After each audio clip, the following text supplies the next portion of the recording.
World Pro Racing, where sim racing becomes real.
Senna was a god. No one could even dream to follow him. I'm from a very humble background.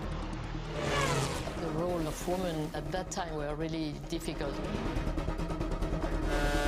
This is so dangerous. You're risking not only your life, but also my life.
World Pro Racing, where sim racing becomes real.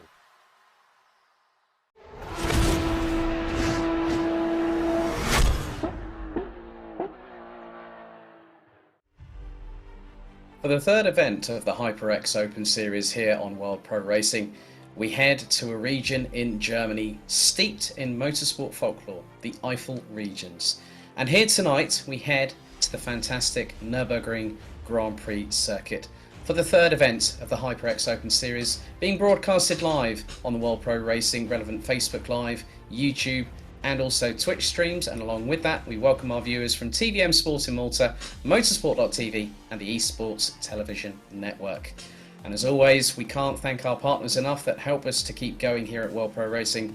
Thanks to Gaming Malta, Thrustmaster, GT Omega Racing, AMD and of course the title sponsors of the Open Series, HyperX. My name's Alex Goldschmidt and alongside me, good to welcome back Kieran McGinley in the virtual commentary box. Kieran, it's going to be a very, very interesting dynamic tonight because we have a 15-minute free practice session, 15-minute qualifying session, and then we have two races, a 30-minute sprint and a 60-minute feature, both with the mandatory 10-minute pit stop window, and all drivers have to mandatorily refuel their cars. It's going to be an interesting one tonight, isn't it?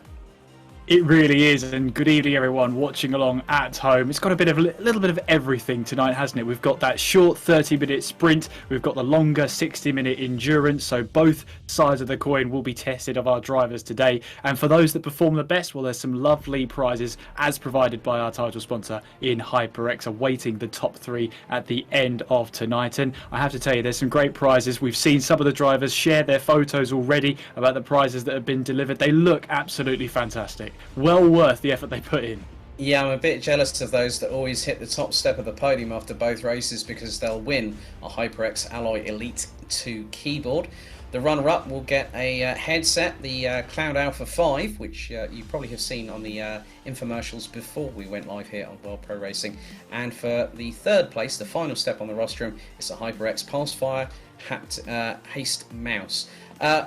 So, firstly, for those wondering, where can you find out more about World Pro Racing? Head to worldproracing.com, and if you want to find out what events are going on, we've got the Duo Series, which, funny enough, heads to this very track this coming Tuesday. We also have the final round at Road America, Elkhart Lake, for the Alpine GT4 Championship. The AMD GT4 Series continues this coming Thursday. And then the penultimate round of the World Pro Racing Assetto Corsa Competizione Sprint Series Season 3, which will have its penultimate round as well. And there's also still time, if you are a representative of the great country of Malta, there is still time to get your entries in for the forthcoming Maltese Championship. It's the Malta National GT3 Championship for 2021, fueled by NMED. And there will be a qualifying stage, and then here on World Pro Racing we will be doing some of the broadcasting later on this year, and the winner will represent Malta at the forthcoming FI8 Motorsport Games in the middle part of October at Circuit Paul Ricard in Le Castellet, just outside of Marseille in France.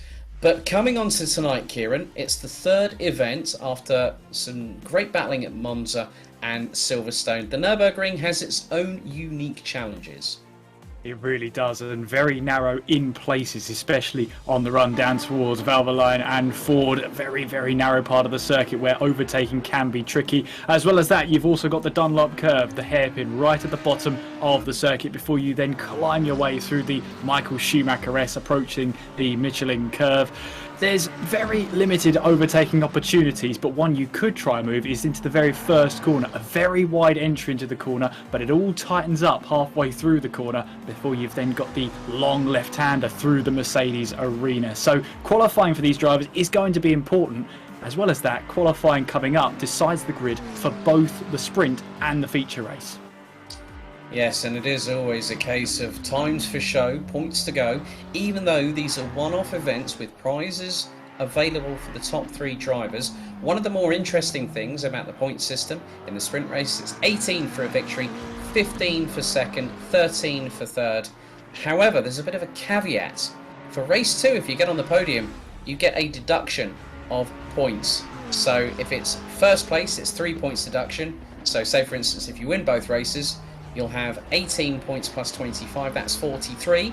Doc, effectively 3 points for taking P1 in the feature race. That gives you a total of 40 points. There'll be a 2-point deduction if you take second in the second race, and then a point for third. But now, free practice well underway. Hamada Erquizi running in the 404, a number normally occupied by the 408 Audi of Luke Whitehead. These two have been competing in multiple different championships, including they were in the title fight for the SimGrid Sprint Cup Season 3. We also got some very familiar faces from the likes of, GT Omega RPM Racing, Sheldon Muscat. We've also got multi-time GT3 casual race winner, Germany's Jan-Niklas Ebrich. David Ohak in his very, very brightly coloured Bentley Continental GT3 that both myself and Kieran clapped eyes on when it was sitting stationary in the pit lane. Ashton Cox. Simon Speth makes a return for TPC Racing, as does Alex Leif.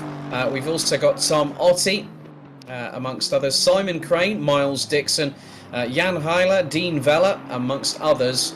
And you can see that the thunderous roar of Aston Martin, very much in effect, courtesy of Dean Riley in the SimSport Solutions car. But quite a myriad of different brands. We have McLaren, Aston Martin, Audi, Porsche. Sheldon Scott Muscat has done a very, very brave thing here tonight, Kieran, as has Alex Leif, because Sheldon Muscat has gone for the Lamborghini Huracan and Alex Leif has gone for Godzilla. Yeah, Alex Leif and Godzilla, they go hand in hand, really. Leif loves to bring the Nissan whenever he possibly can. And I did see in this sort of, well, you could call it pre-session testing, there was the hint of a Jaguar somewhere out there, but there must have been cold feet, because that mind has quickly been changed over to another car. Was a shame. Would have loved to have seen a Jaguar. You don't normally see that in these types of races, but there's Jordan Grant Smith in the GS Racing Porsche and the number 120 now making his way through in towards Ford curve and onto this short run down towards the Dunlop curve. And it's downhill on braking on entry into this corner. Once you find the apex, the climb begins up towards the Schumacher S. Yes, named after 7-time Formula One world champion Michael Schumacher. Unfortunately, because we are in Germany, I do have to put on my best pronunciation. Otherwise, I think the rest of my family would have my guts for garters, and probably a few friends from Germany that might be watching. So, hallo, guten Abend is all I'm going to say on that one. But Jordan Grant Smith currently running in P5, just under 9/10 off of Hamada Erquizi in his weapon of choice, the legendary 720S GT3 McLaren, 4-litre twin turbo V8. That's the M840 designation. That's the engine code for the car itself. It produces well over the best part of 540 brake horsepower and can produce in excess of 700 Newton meters of torque. And it is the car that doesn't have the highest red line. That dubious honour goes to the Audi R8 LMS Evo, which redlines at about 8,800 RPM. And there we go. There's the screaming 5.2-litre naturally aspirated V10 in the Audi. The Audi R8 GT3 is all. Luke Whitehead tries to do a bit of a Matthias Ekstrom from EKSRX impersonation, but this time in an Audi R8 going through the NGK chicane, and decides to exit does a return to garage. But still, between him and Hamada Erquizi, we saw in the initial free practice session, like the general free practice session, they were covered by less than 2/100ths of a second. And there's Dean Riley trying to push that Aston. It's just under 6.5 tenths slower than Hamada Erquizi. But I think we've got a really good fight on our hand for the top two. Definitely, and Hamada Erquizi, Luke Whitehead, both coming from the same stable. You hesitate to say team because there are no team championship points in this open event here, the HyperX Open Series. These drivers are out for themselves and they want those prizes for themselves. But we've seen some great battles here at World Pro Racing between Hamada Erquizi and Luke Whitehead. Expect no different tonight either. As well as that, keep one eye at least, on Jonathan Seville, the number 97 Aston Martin, just over 2/10 off the pace of Hamada Erquizi at the moment. Had a good showing at the last race he came into at Brands Hatch in the Pole Sim Sport Aston Martin and was on the pace, very much so. So one to keep your eye on here at World Pro Racing. He's a quick driver, he's proved it elsewhere, and now he wants to prove it here in the HyperX Open Series. Yeah, one of 3 Pulse SimSport cars here this evening. Not only that, we have, along with Jonathan Seville, also have Miles Dixon in the 52 Audi, and also Simon Crane.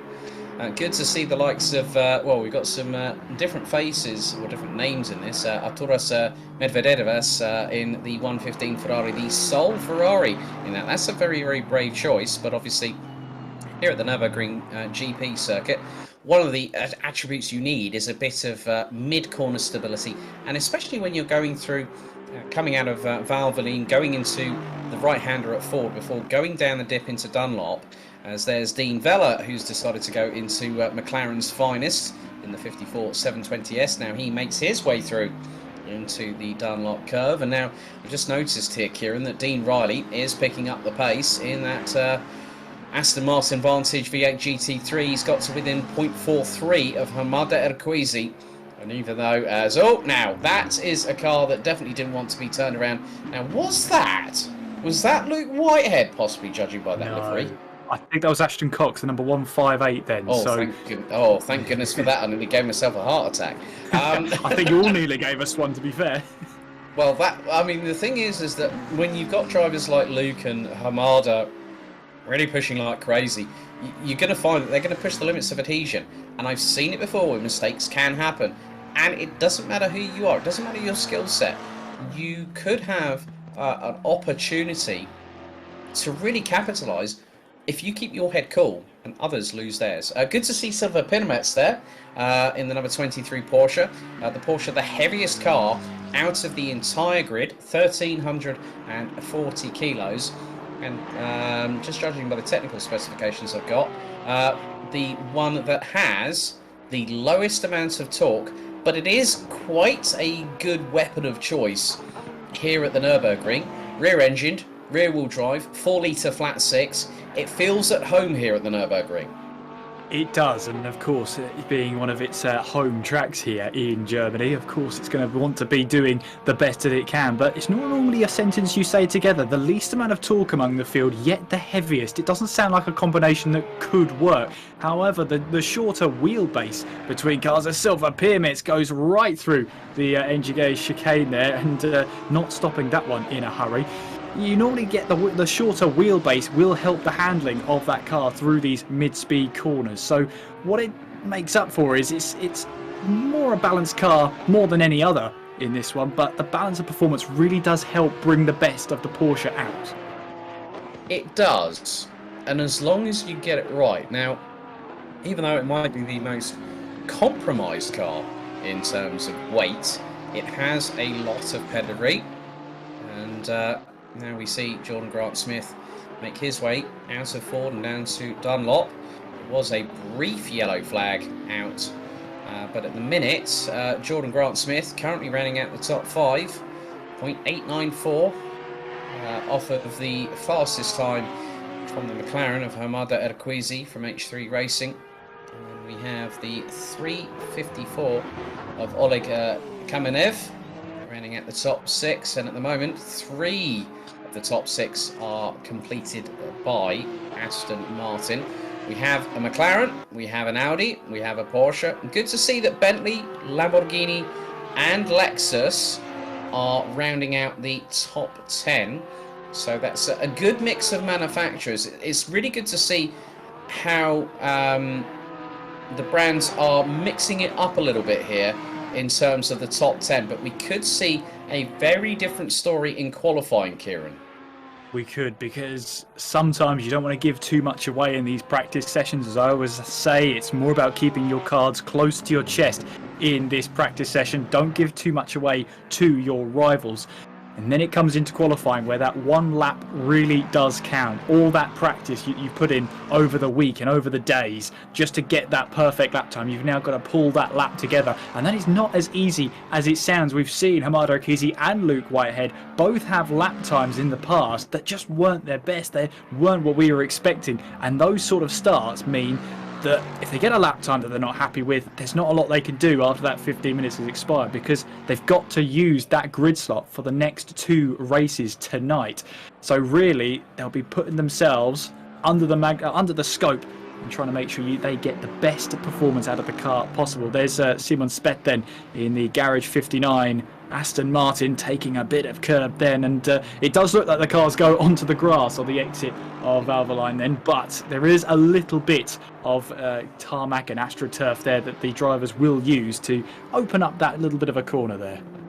So, just under 30 seconds in the free practice session for the third event for the HyperX Open Series here at the famed Nürburgring GP circuit. We ride on board with the local to these parts, Simon Speth, running in the Garage 59 livery. Now up towards the next left-hander into Michelin, and then up towards the next right-hander, Warsteiner. And then, well, there's one car that was beached on the outside, checkered flag out for the session. Simon Speth now winds up the wick on the V8, up to 5th gear, over 230 kilometers an hour on the exit of Advan. Now heavy on the brakes, down into the NGK chicane. The back end tries to step out a little bit to the right hand side, but Simon Speth neatly controls it through the NGK chicane and then through the final corner, the Coca-Cola corner itself. And he now, will he improve from 14th position up to P9 behind David Ohak. And there is another German regular here on World Pro Racing out on the circuit, Jan-Niklas Epprich. In the 299, his trusted weapon of choice, in the words of Fatboy Slim. The Lexus RCF GT3 5.4 litre naturally aspirated V8. Oh, and he does a bit of rally crossing and a bit of Valtteri Bottas grass cutting coming out of the NGK chicane, but through Coca-Cola. Let's see if he ends up going higher than P12 on this lap. P6, good effort there, but that's it for free practice. So that really gave us a bit of an indicator that we are going to see a straight-out dogfight between Hamada Rakwizi and Luke Whitehead. And I think the point that you made reference to earlier on, Kieran, is that they might come from the same stable, but tonight the gloves are well and truly off and the elbows are well and truly out. They will be. They've got the good amount of respect between drivers as teammates would have, but they know as soon as the green flag drops, as soon as each session starts, they're on their own. They'll help each other with setups, they'll help each other with track knowledge, but as soon as that race starts, they're on their own. And it's great to see that healthy rivalry between teams. Just to touch on briefly, you'll see a lot of the drivers here trying to make sure that they've got their suspension setups right. And through the NGK chicane, that final chicane going through there, it is so bumpy on the entry into the braking zone there. Very easy to drop the rear end just by the rear end over-rotating from the fact that it can't take the bumps properly. That's something the drivers are going to have to be wary of on their fast-flying lap. That is not a place where you want to bin your lap time off and have the rest of the 1 minute 40 that you've spent putting in that really good lap all gone to waste. So drivers now out for qualifying. It's a 15-minute rapid fire session, and as Kieran alluded to earlier, these qualifying sessions decide the grids for both races. It is a one-shot opportunity as Luke Whitehead makes his way out of Warsteiner, uses a bit of runoff on the AstroTurf coming out of the corner, and now heading his way through into Advan. So let's see if we can. Let's go on board with Luke Whitehead for his next lap. Let's see if we can... right, okay, on board through the NGK chicane. Down from third into second, just under 100 kph on the apex of Coca-Cola. Now accelerating towards the Haug-Haken. The name Haug, known in German motorsport courtesy of Norbert Haug, former head of Mercedes-AMG Motorsport before Toto Wolff took it over. Down into the Haug-Haken. This is the slowest part on the circuit. You've got to really know the apex and then start fighting with the car to bring it over to the left for the Mercedes arena. So there'll be another next left-hander before you go into the pretty much the 90 rights, and you're using as much curb as you dare, but you're having to be careful on brake and throttle modulation. Exit out of the corner with good speed does Luke Whitehead. Now into the left-hander here at Valvoline. 212 on the speedometer. Drops down to third gear. That was 150 on the apex. Down another gear through forward. On the power once again. and allow the car to drift to the right to get a real good, little bit to the right-hand side, but you've got to keep it to the left here, heading into Dunlop. Down from 5th to 1st gear, again another tight apex, and you can see how much Luke Whitehead is wrestling with that steering wheel, as now we go up to the Michael Schumacher S's, 190 kilometers an hour through the first part. Slight bit of a lift there, but he manages to keep it coaxed through into the left-hander here at Michelin. Second gear, 120 kph. Back on the power once again into the right-hander.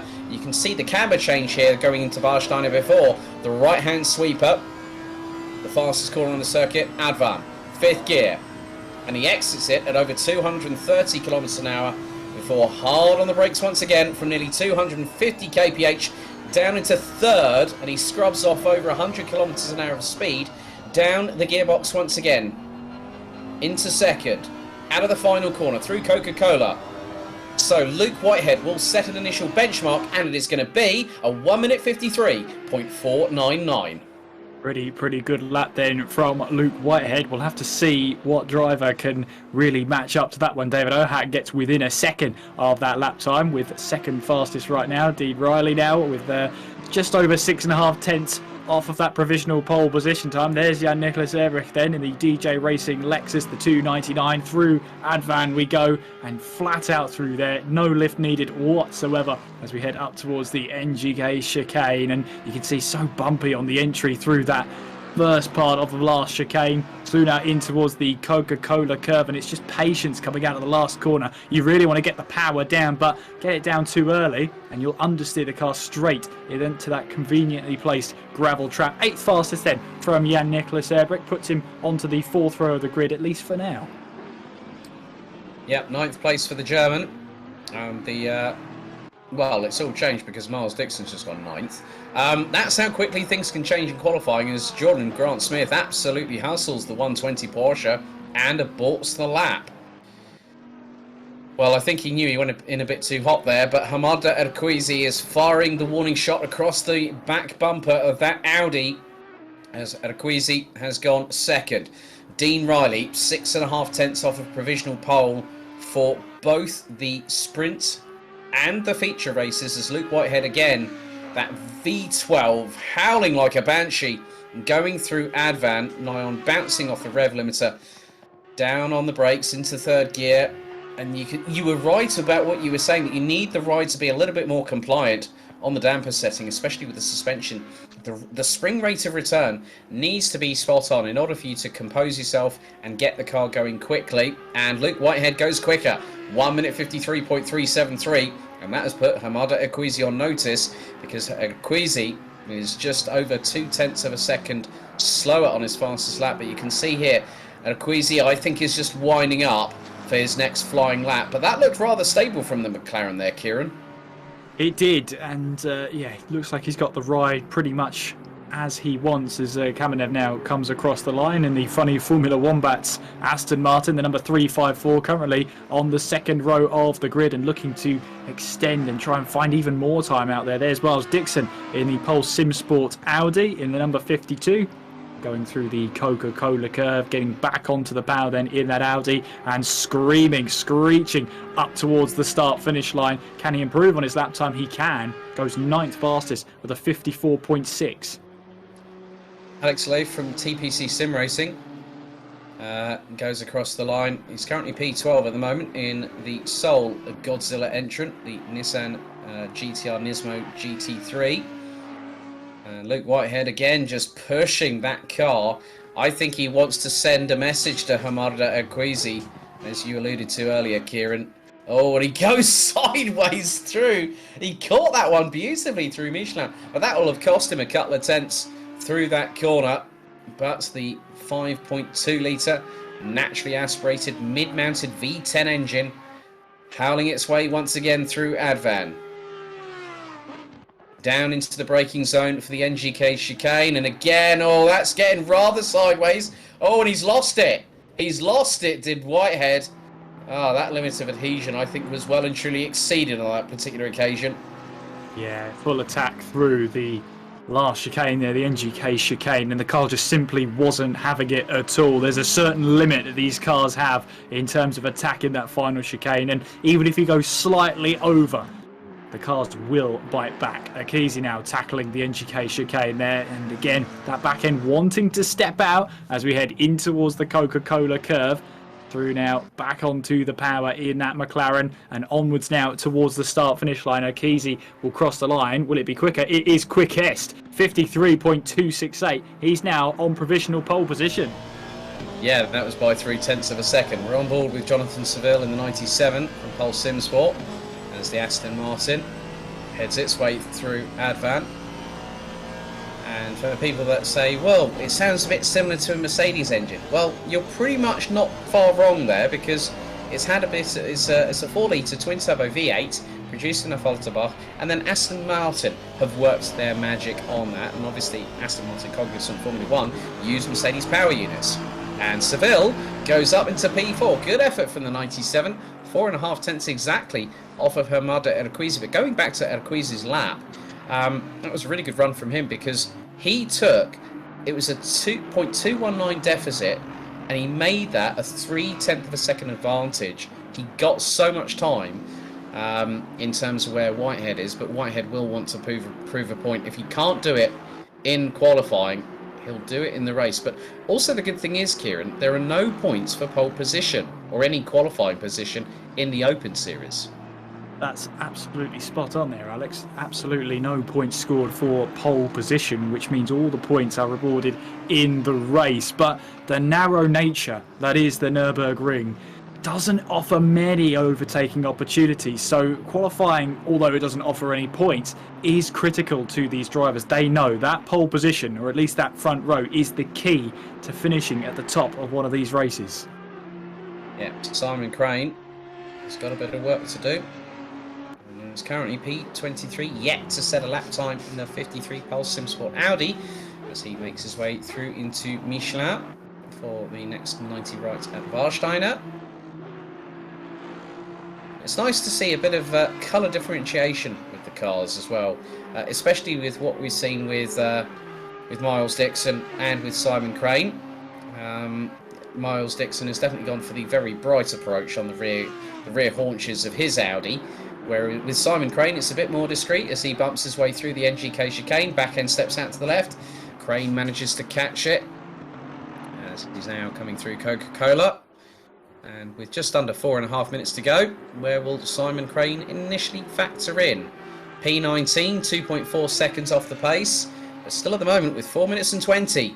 Still remaining in the qualifying session for the sprint and feature race. It's Hamada Erquizi from H3 Racing, the 404 McLaren, that leads Luke Whitehead by just over 1/10 of a second.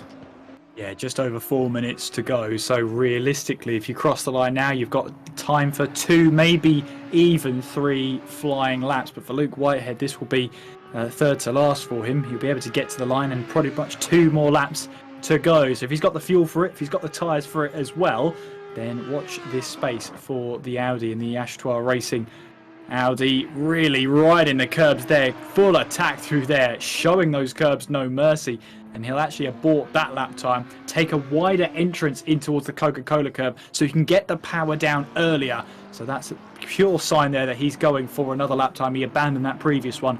He's going to have to go again. He's got 1/10 of a second to find at least. Yeah, he's got an opportunity to put in 2 flying laps, by my estimation, if we were running in the 153s. But Dean Vella from GT Omega RPM Esports, the number 54, running in the McLaren 720S. Currently 1.158 seconds off of Hamada Erquizi, who's in exactly the same machinery, but Erquizi seems to have the number of the circuit well and truly numbered, so to speak. And now we ride on board with the 720S, and good to see from our broadcast crew over in Malta, the lovely picture-in-picture as we're on board on the main picture. You can insert, we're actually trackside watching Dean Vella at the moment as he's just made his way through Advan. Now into the braking zone for the NGK chicane, wrestling with that steering wheel, but that was very neat and tidy there from Dean Vella. Into Coca-Cola, carry the momentum through, swing wide before going back into the apex, come out of the final corner. Now Vella is currently 9th. Does he improve? not on that particular... Well, it was his best, and he's actually got to within 3 1,000ths of TPC Sim Racing's Simon Speth.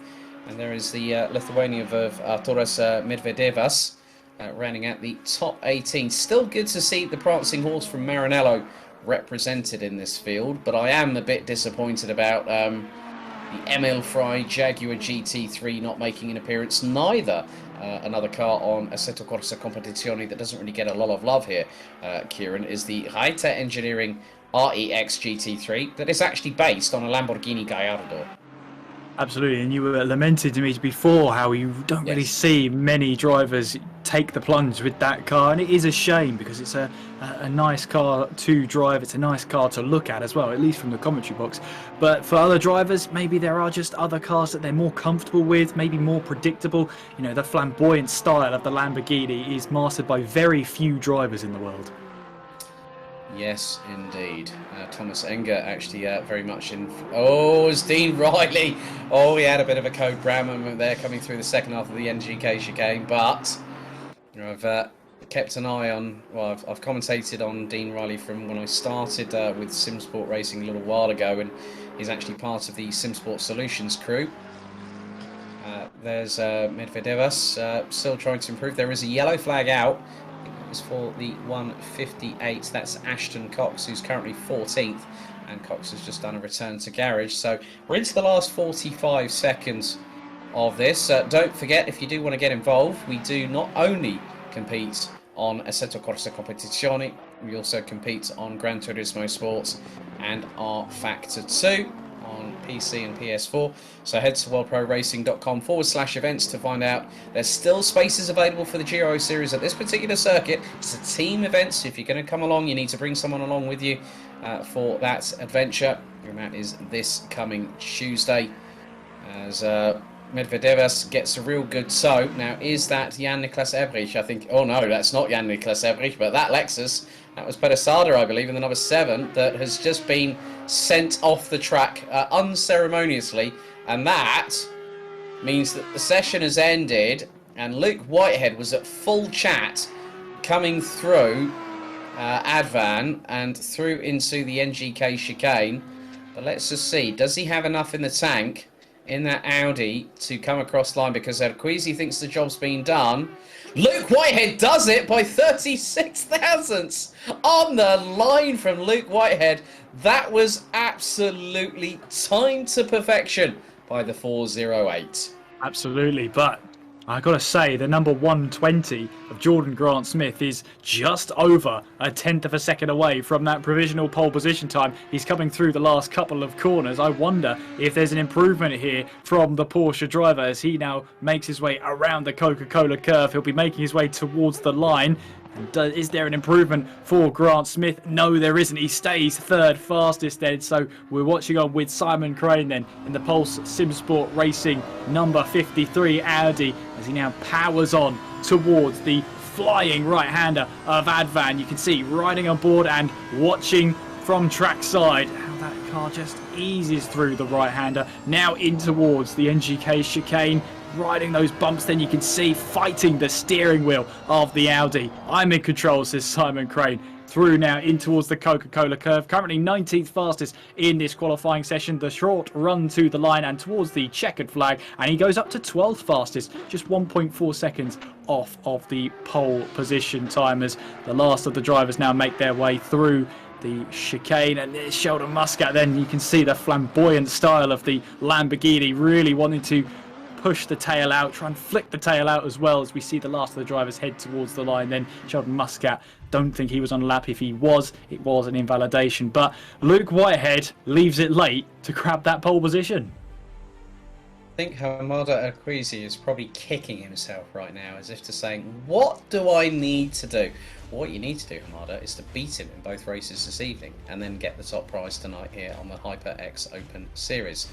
Well, before we get our first of 2 races underway, we're going to go to a quick commercial break here on World Pro Racing. We'll be back in a couple of minutes, folks.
Welcome back, ladies and gentlemen. It's nearly time to let the green flag fly for the first of 2 races for the third event of the HyperX Open Series, live and uninterrupted here on World Pro Racing. It's Alex Goldschmidt and Kieran McGinley with you all the way through this evening's proceedings, and there is the grid.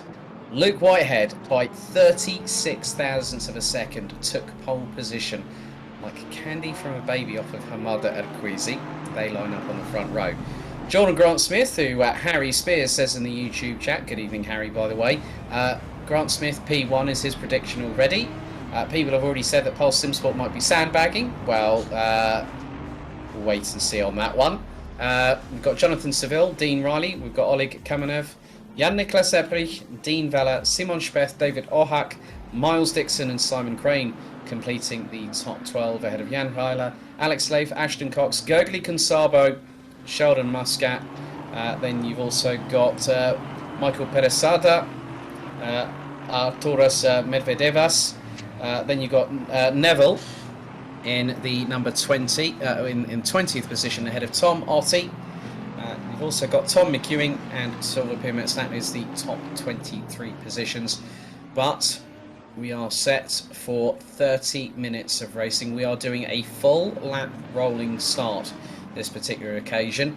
And Kieran, first telling point here is that these tyres are going to be tortured, because look at the track temperature.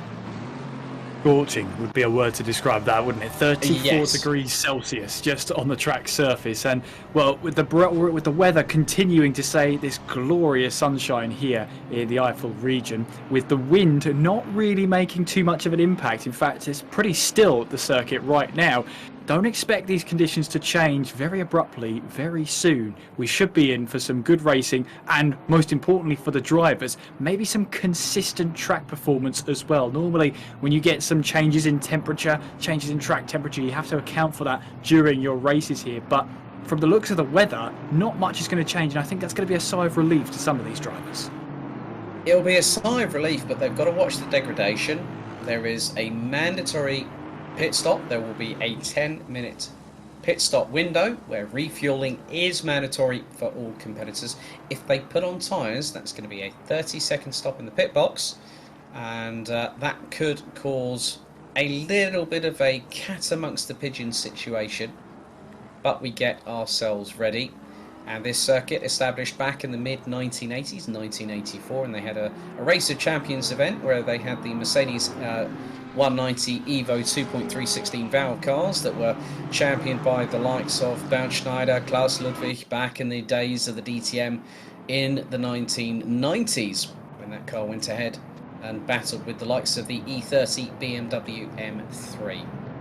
However, the third round, well, the third event of the HyperX Open Series here on World Pro Racing is about to get underway. So it is Whitehead from Erquisi, Grant Smith from Seville, Riley, Kamenev, Ebrich, Vella, Speth and Ohak.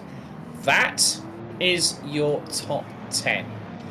Okay, ladies and gentlemen, hope you've got some popcorn and a beverage of your choice at your side, because we are very, very close to see the green flag wave here for the HyperX Open Series at the Nürburgring.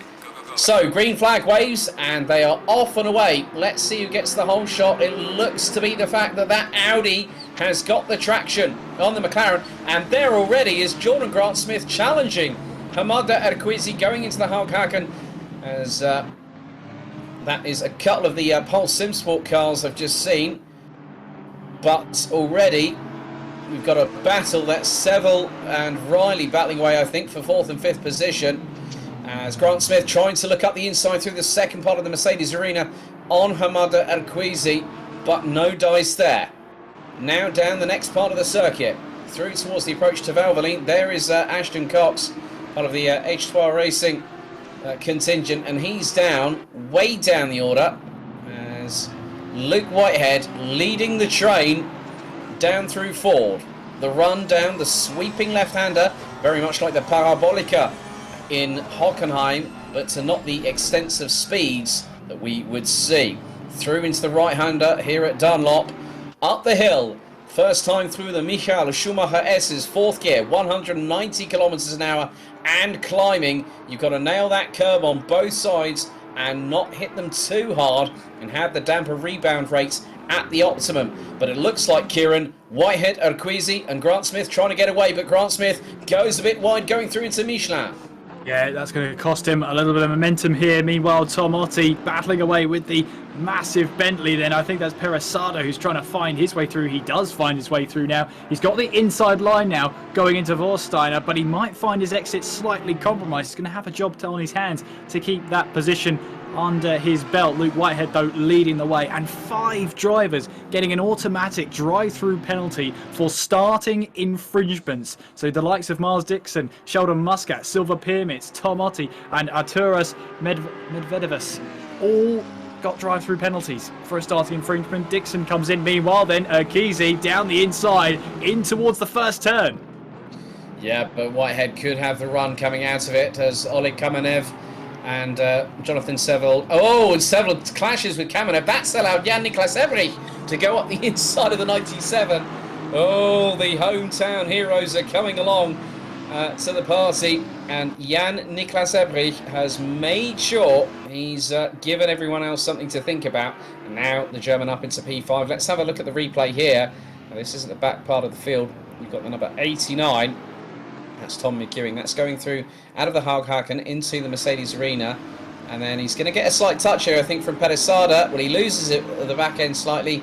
And Peresada, yeah, oh, and then he just literally goes wide, gets turned around. And I think Ashton Cox in that one was an unwilling participant. I don't think Ashton Cox was at fault, but obviously that's down to race control. Simon Speth at the moment is ahead of Sheldon Muscat, one of the 5 drivers that were infringing on the start procedure. And so Muscat, within the next couple of laps, must serve that penalty, as must Silver Pyramids. So at the moment, Hamada Urquizy leads the way by just under 0.3 of a second, ahead of Luke Whitehead, Jordan Grant Smith, Oleg Kamenev, Jan-Niklas Ebrich. There's Jonathan Seville from Pulse Simsport. He's got Dean Riley from Simsport Solutions trying to chase him down. And there is the bright minty green Bentley of David Ohak in the number 13. He's being chased down by Dean Vella, and then they've got Simon Speth just behind, as Hamada Urquizy in the McLaren 720S GT3, more affectionately called the Torque Monster, has still got a gap ahead of Luke Whitehead. But one of the most important things here, Kieran, is that Luke Whitehead is keeping Urquizy honest. He really is, and we always knew these two were going to be battling hammer and tong. Meanwhile then, we've got 2 Audis battling for position. Cox and Dixon then making their way up towards the NGK chicane, and probably wisely Dixon having to back out of that one, because there's Ashton Cox who runs too deep in towards the second part of the NGK chicane. It will bite back if you mistreat it, and there goes Dixon, then swoops around the outside and takes that position away. Gergely Kunsabo then battling away with I think that's Silver Pyramids then going in towards that Mercedes arena. Oh, they make contact there. The number 23 of Silver Pyramids makes contact with the Hungarian Kunsabo. He cedes the position, does Silver Pyramids, but look at that, it's allowed Peresada to have a free position as well. Yeah, Rivas just said in the chat, why is Gergely Kunsabo not P1? Well, we were waiting to see if anything was going to transpire in front of him. It didn't really quite transpire because it kicked off behind him as Michael Peresada in the number 7 Bentley Continental GT3 now ahead. Now, Silver Pyramids, I must be completely honest here, is the only driver to not serve a drive-through penalty. As there is Dean Vella. He's basically the meat in the sandwich of both Crew and Gaydon's finest. And he's got David Ohak just up ahead. And then Simon Speth running in the Garage 59 colours. Sometimes normally associated with British GT in its own right. And as we ride on board with the German in the number 59. Out of Warsteiner down to Advan. Nice picture-in-picture once again by our broadcast crew. And already the calls for ban the Porsche have already started in the chat. Thank you, Reba. But you can see here that this battle is not abating by any stretch of the imagination. And what's more, Simon Speth is keeping some sort of pace with Dean Vella. The gap is extended between the pair by just over 0.4 of a second. Yeah, and Luke Whitehead now will be focusing on when that pit window opens. Talking of strategy here, well, when it's fueling mandatory, but in a position where tyre change isn't mandatory, well, how early do you stop? How late do you stop in that 10-minute pit window that will have opening in just about 3 minutes and 40 seconds time? Do you stop earlier, having the lighter car for the first stint and try and make use of the lighter car, or do you run heavier for your first stint with the hopes that you get a shorter pit stop and a lighter car for the end with the compromise of pace early on? Or do you try and go right down the middle? You have a similar car at the start of the race as you do when you start your second stint. That is entirely up to the drivers, and I would like to see actually these great strategies coming together once again. The question is, are Akisi and Whitehead thinking this through? What's their strategies going to be like, and who will be the first to blink? Yeah, because at the moment Whitehead is closing. The gap was just over 4/10. It's now down to just over 2 as they head into the left-hander here at Michelin. We're on lap 4 of the 30-minute sprint race.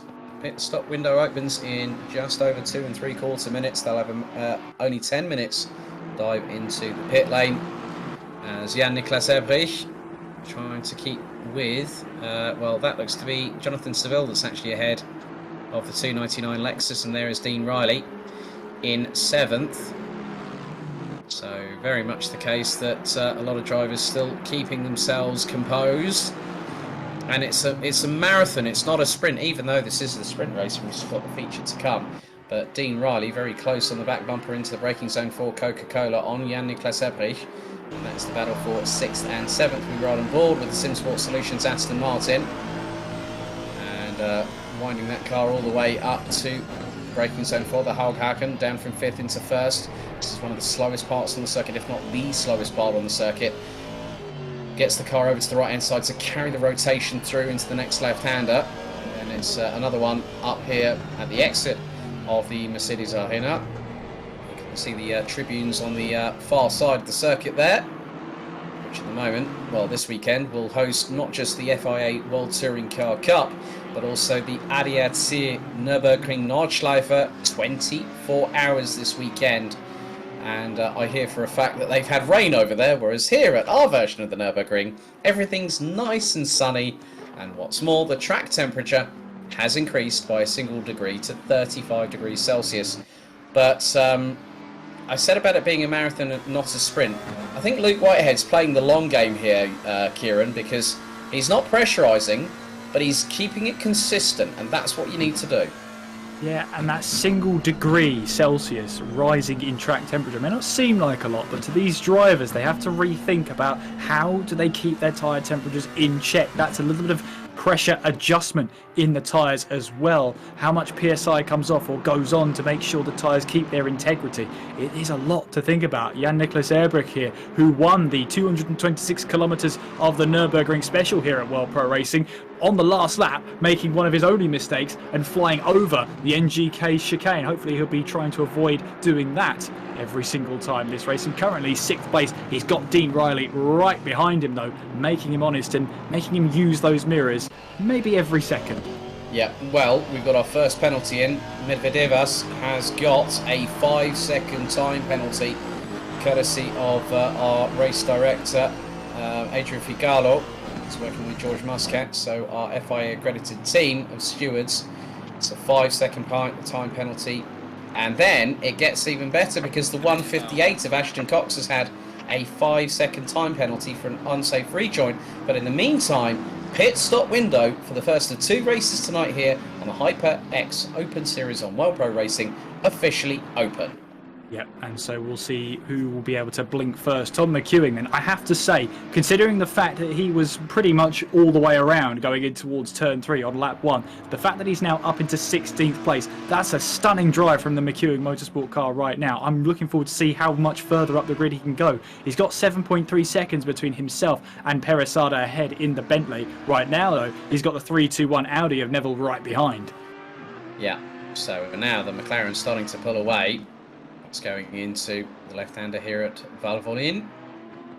So looks like there are a couple of cars that have already come in. Tom Otti, Medvedevas and Silver Pirmet. So Medvedevas will have 5 seconds stationary in the pits before that car gets worked on. So refueling is mandatory. So Silver Pimet looks to be the first one coming out of the pit lane in the 23 Porsche. The Estonian will look to move up the field. And there is Jan-Niklas Eberich. The battle not abating between him and Dean Riley in the 22 Sim Sport Solutions car. And listen to that rumble. That is very, very visceral, that rumble of that 4-litre V8 in that Aston Martin. But Dean Riley has now blinked with 8.5 minutes on the pit stop window still to go. That will drop him outside of the top 10, so he pits from 7th position.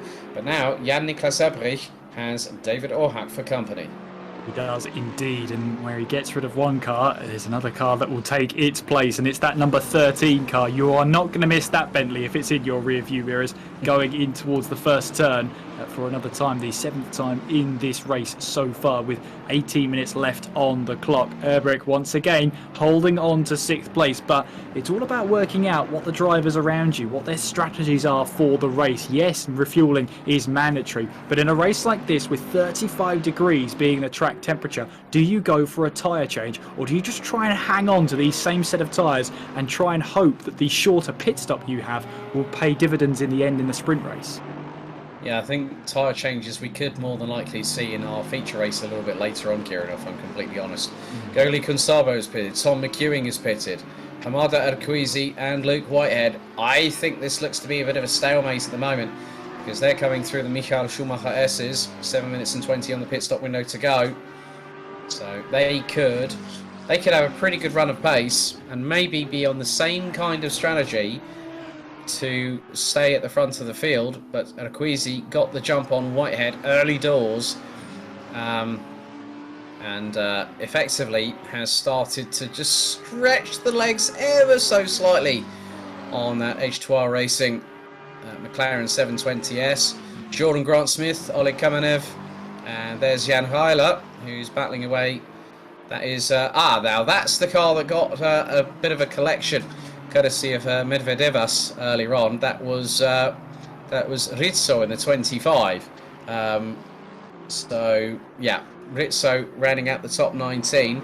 Jan Heiler in the 40 has already pitted. Luke Whitehead from P2 has blinked with just under 6.5 minutes to go, and so has Jan-Niklas Eberich, David Orhak, I think Hamada Arquizi. One of the biggest things about the fuel load in these cars, especially if it's mid-engined, rear-wheel drive, you put a bit more fuel in that car, you're going to have a bit more stability, because with that weight in that car, Kieran, that is going to help lower the centre of gravity, and that's going to help with the suspension setup, and maybe that's a bit more of a comfortable situation for Hamada Arquizi to be in. Yes, and obviously now he'll have a lighter car than Luke Whitehead in this part of the stint, so he's got to use that to his advantage and maybe see if the overcut in this race will work out. As we saw Ashton Cox coming into the pits, he's got to serve that 5-second penalty as awarded by the stewards for an unsafe rejoin. Eberich then rejoins ahead of the Aston Martin, but only just there. The number 22 of Dean Riley having to face the back of the 299 Lexus DJ racing car of Jan-Niklas Eberich. So he rejoins in 12th place. Now he's got it all to do to try and keep another car behind him. This time it's the Aston Martin. Yeah, and then you also got his good buddy David Orhak just behind as well. So we've got 5.25 minutes and with of the pit stop window remaining.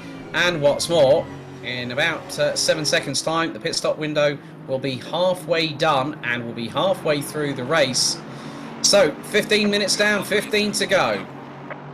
And at the moment, Hamada Arquizi currently on lap number 8 of this race and has decided to stay out. So Arquizi could press the envelope out maybe for another 2 laps before he needs to pit. As Jordan Grant-Smith, the 120 from GS Racing, pits from second on the road in the 911 991.2 GT3R. And that means Oleg Kamenev from Funny Formula 1 Bats and Jonathan Seville from Pulse Sim Sport round at the top 3. So at the moment it's a McLaren that leads from an Aston and an Aston, and there's a bit of argy-bargy going on here. Riley between Orhak, and that is going through into Advan. I don't think anyone wants any Bentleys in their rearview mirror going through that corner. But Orhak switches to the right-hand side. Riley cuts the door off, going through into the NGK chicane. and neither of them overcooked it. Oh my goodness me. That just goes to show how quickly things can change. 3 minutes and 56 seconds on the pit stop window remaining. And just ahead of them, well, the funny thing is, you've got Jan-Niklas Ebrich in the 299 Lexus ahead of Dean Riley and David Ohak. But closing in on behind them is the number 59 Aston Martin of Germany's Simon Speth. Yes, Tom Otti there in the racing green boy Aston Martin. The number 70 has Arturas Medvedevas right behind in the Ferrari, the sole Ferrari in this field as they now make their way on towards the NGK chicane. I was actually going to say, David Ohak then wanted to go round the outside of the Aston Martin ahead of him, going through Vorstein. And it's not often you see that, and it's not often you see a Bentley that far wide willingly at the very least. But both drivers giving each other the respect there and managing to hold firm. So the top 8 now in our field, all yet to stop. That's that orange bar with the number 1 in it, means they still have to make a mandatory stop. Meanwhile, Andrea Rizzo has a stop and go penalty of 30 seconds. We haven't heard anything from the steward, so what we can assume is that's going to be track limit violations. Hamada Akizi into the pits. Now, one interesting thing, we wanted some classic GT3 machinery. Well, I'm really, really pleased to see that we just saw on that car, the number 70 Aston Martin of Tom Otti, he's gone for the big boy. He's gone for the V12, the old school Aston Martin. Now that is some GT3 pornography right there and then, because it's one of the most successful cars before it was retired and replaced by the Vantage V8 GT3. It's the most successful car in British GT history in terms of success rates, championships, and race victories and pole positions. But you can see there, just this V12 just absolutely on song. Going up the gears, now heading into the Schumacher S's. 4th gear. Oh, and Tom Otti has to lift because the V12 is not as compliant as the V8, but we are fast approaching the conclusion of the first pit stop window here in this first of 2 races. We've got a 60-minute feature race coming up, but it is still all to play for. And Oleg Kamenev, Simon Crane, Michael Peresada and Neville in the 321 have yet to pit. They've got 90 seconds to get into that pit stop window, and I think I just saw someone dive in, but Andrea Rizzo, there is Miles Dixon, so he's out. And in the clearers, oh, that is one of the McLarens. That is McEwing in the 89 720S. Miles Dixon just comes out in front, 17th. But yeah, time's fast ticking away. So Kamenev, Crane, Peresada and Neville, they will receive a 130-second time penalty through the system software if they don't pit in time. And Kamenev, I think, has timed it to absolute perfection, because it could be that the Aston Martin might dive into the pit lane. If he goes past the start-finish line, he's in trouble. No, he's in the pits. So nice and safe for Kamenev there. Yeah, and Adam Chick as well will just about make it in the not fast but furious Audi. As you could see, one driver furiously flashing the lights. That looked like the Audi of Luke Whitehead. Speaking of which, have a look at those standings, because Hamada Akizi is rejoined in 4th place. It will be the net lead of this race. But look at Luke Whitehead. He's had Grant Smith rejoin ahead of him. So that's not worked at all, and Grant Smith with the overcut has managed to jump ahead of Luke Whitehead as they now make their way across the start-finish line. 10 minutes to go. That's not what Luke Whitehead had on his script at the very least. He's going to be battling away for 2nd place between himself and Jordan Grant Smith. Yep, so pit stop window closes, 2/3 down, 1/3 to go in the sprint race here, and Luke Whitehead finds himself behind Jordan Grant Smith. So now these drivers will be pushing to the bitter end, and Hamada Akizi is will be in the de facto lead.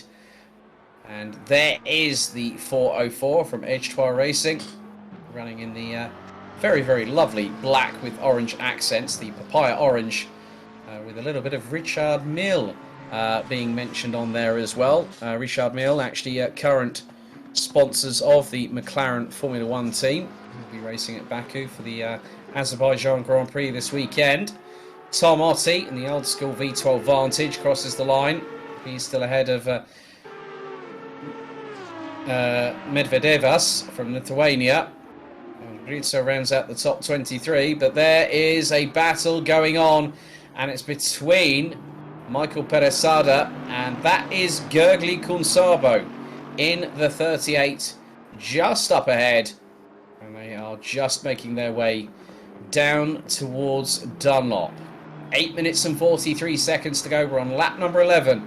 Hamada Erquizi leads Jordan Grant-Smith by just over 5 seconds. Jan-Niklas Ebrich battling away once again with SimSport Solutions' Dean Riley for 6th position as they hurtle their way through Advan. Oleg Kamenev in the 354 just up ahead. Jonathan Seville from Pulse SimSport rounds out the top 4 in the 97 Aston Martin. As Riley goes off track big time, coming out of the NGK chicane, and that could have allowed David Ohak to close in on the 22 Aston Martin, but a good save there from Dean Riley. Yeah, just about, and he's kept the position as well. There's Gergely Kunsabo, then the Hungarian 14th place in the M2 competition.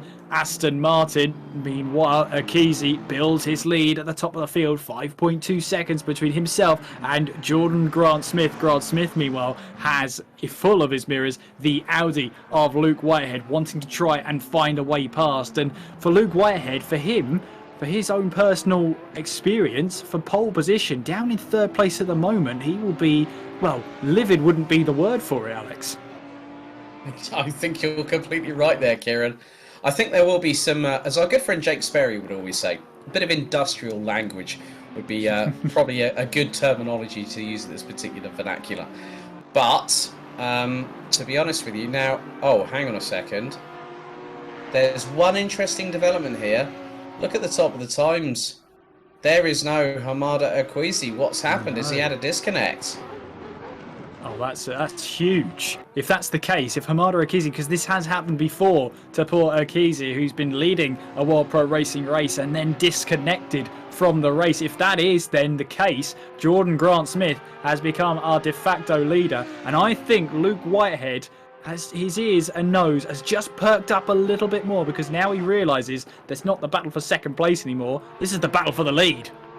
Yeah, so now the gloves are really off as, Jordan Grant-Smith does exactly what Dean Riley did a couple of laps ago. Went wide, he literally hustled his way through. Now he's trying to break the toe for Luke Whitehead. The gap was 0.5, it's now 0.37. So Luke Whitehead has that fire reignited in that belly of his as Jan-Niklas Ebrich is now battling away what is going to be for 5th position. And Harry Spears, absolutely textbook what you said there, Harry. What a shame. It was a shame because Hamada Erquizi was really, really lighting things up. But now it's Luke Whitehead's turn to do such a thing as they come out of the Mercedes arena. Both the Audi and the Porsche. They rev quite high. Well, actually, the Audi is the 2nd highest revving car out of this field. The Porsche, interestingly enough, on its 4-litre flat-6 boxer engine that produces 542 brake horsepower, 525 newton-meters of torque, revs to an incredible 9,325 RPM. That is half a thousand RPM higher than the Audi. Doesn't it make a good racket as well as they make their way through the Michael Schumacher S, and Luke Whitehead right on the tail of Jordan Grant-Smith. And, well, those that were saying in the chat before this race on YouTube at the very least, Jordan Grant-Smith with this win, well, 5 minutes to go, that could very well come true.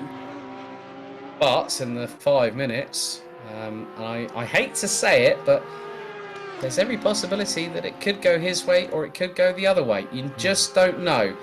Motorsport has that unpredictability factor, and in something where you're battling for prizes like an Alloy Elite 2 keyboard, a Cloud Alpha 5 number 5 headset, and a Pulsefire Haste mouse from HyperX, our sponsors here at the HyperX Open Series, when you're getting state-of-the-art equipment, you will battle for it. You will leave no stone unturned. You will be elbows out, give no quarter. And speaking of giving no quarter, Simon Crane is absolutely putting the frighteners on GT Omega RPM Esports. Dean Vella for 9th position, and Alex Lafe is just behind. But here is the battle between Dean Riley And Jan-Niklas Ebrich, Riley sends it round the outside of the Lexus, going through into the Haughagen, and will he make it through going into the Mercedes arena? No, they tangle! Oh, but what a slide, and all of a sudden Ebrich catches it, but they make contact again. Oh my goodness me, that was the slightest of touches between Ebrich and Riley. It was left front on right rear, and then all of us, well, right front on left rear, and all of a sudden Ebrich went sideways, and the secondary part of contact, I think, which was probably not intentional from either party. We're going to leave that one to race control because we still have 3.5 minutes remaining. Dean Vella really coming in under the kibosh, courtesy of Crane from Pulse Sim Sport and TPC Sim Racing's Alex Leif. Yeah, Simon Crane has come into this race and now he's on the money, running to rallying to try and get 9th place off of Dean Vella. So Jan-Niklas Ebrich now down to 6th place. He's got David Ohak behind him in the number 13 car. Simon Speth then in 8th place in the number 59 Aston Martin. You can see just at the tail of this queue then of cars as they still battle away for 5th place. Now heading our way in towards Michelin, now in towards Vorsteiner. This long right-hander with undulation changing every which way. Jordan Grant-Smith then still leading here in the sprint race. We still have the feature race to go. So an hour more of racing to come after this race. Jordan Grant-Smith leads the sprint race, of course, heading his way down the start-finish line. And you can see he's already trying to make sure that he breaks whatever toe he can to Luke Whitehead behind. He does not want any advantage going towards the Audi behind him. Yeah, no, bit of a mistake there from Simon Crane, trying to hustle his way along with Dean Vella, and nearly falls into the clutches of Alex Leif. We've got 2.25 minutes remaining, so this plus one additional lap. We're on to lap number 15, and it is Grant-Smith, Whitehead, Seville, Kamenev, Riley, Ebrich, Ohak, Speth, Dean Vella on your screen, along with Simon Crane and Alex Leif, Jan Heiler, Gergely Kunsabo, Michael Peresada, Miles Dixon ran at the top 15. Don't forget, if you do not follow us on any social media channels, you can go to @World Pro Racing on Facebook, Twitter and Instagram. And also, if you want to find out further information about our events, worldproracing.com/events, available on P. Oh, and as I say that, right, okay, there is a no further action being declared in the incident between Dean Riley and Jan-Niklas Ebrich, so effectively classed as a racing incident. But you know, at the end of the day, these things do happen. There is always that factor, Kieran, of a little bit of rubbing is racing. Yeah, door-to-door action, we normally call it in GT racing, and the stewards have clearly felt there was no fault either way, or if there was fault, it was pretty much equal parts. So they've decided no further action is needed between the two drivers, and more accurately, no penalty is needed either for either driver. Simon Crane right on the limit of adhesion, so much so that he's slightly dropped away from Dean Vella. He's pushing, but maybe he's pushing a little bit too hard. You get that instance there as he gets onto the curb and really lights up those rear tyres as he heads his way through Michelin. So he's really trying to put the pressure on and really trying to get as much out of that car as he can. Maybe he's pushing a bit too hard though, because the mistakes are coming through. Final lap of this race has just begun.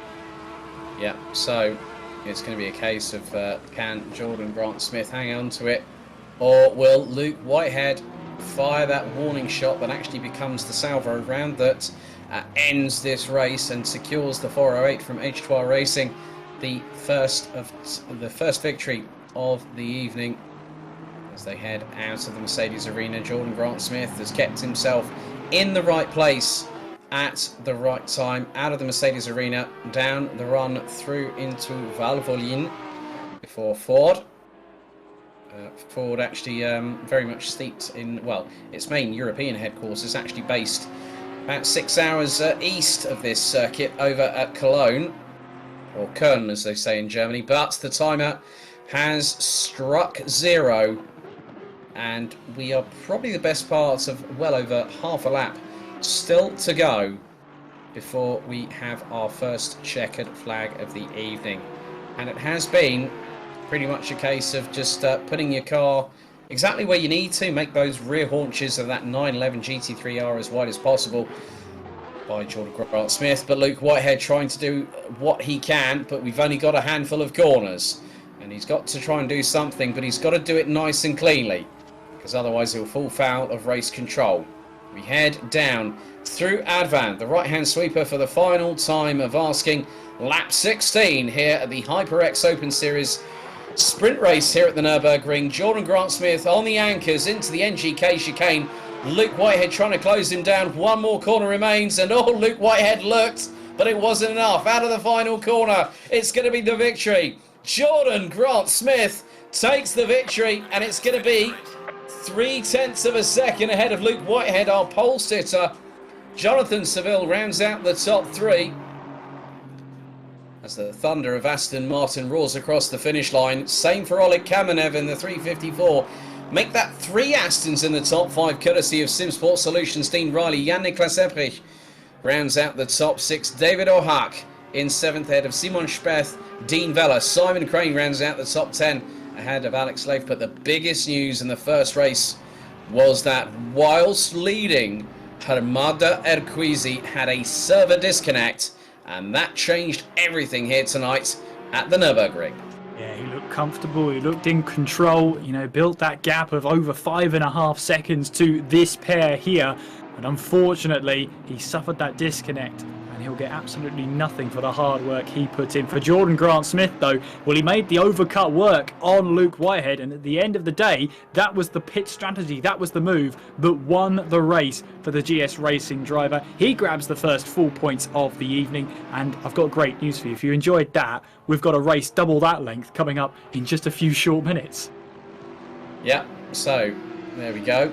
And now the drivers have a slight respite as they make their way towards the pit lane. They've got to do a full slow-down lap here at the Nürburgring.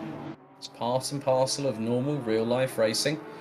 I should know, I've commentated my fair share on it, as has Kieran, in real life at circuits, not just domestically, but also overseas as well.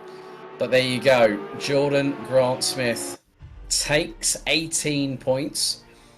Luke Whitehead, he takes 15. And then also our third place driver takes 13 points. But we have one more race to go to crown our winner for event 3 of the HyperX Open Series live here on World Pro Racing. We're going to go to a brief commercial break, and we'll be back in just a couple of moments' time.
Welcome back once again to the HyperX Open Series event number 3, being held at the fantastic Nürburgring Grand Prix circuit here on World Pro Racing.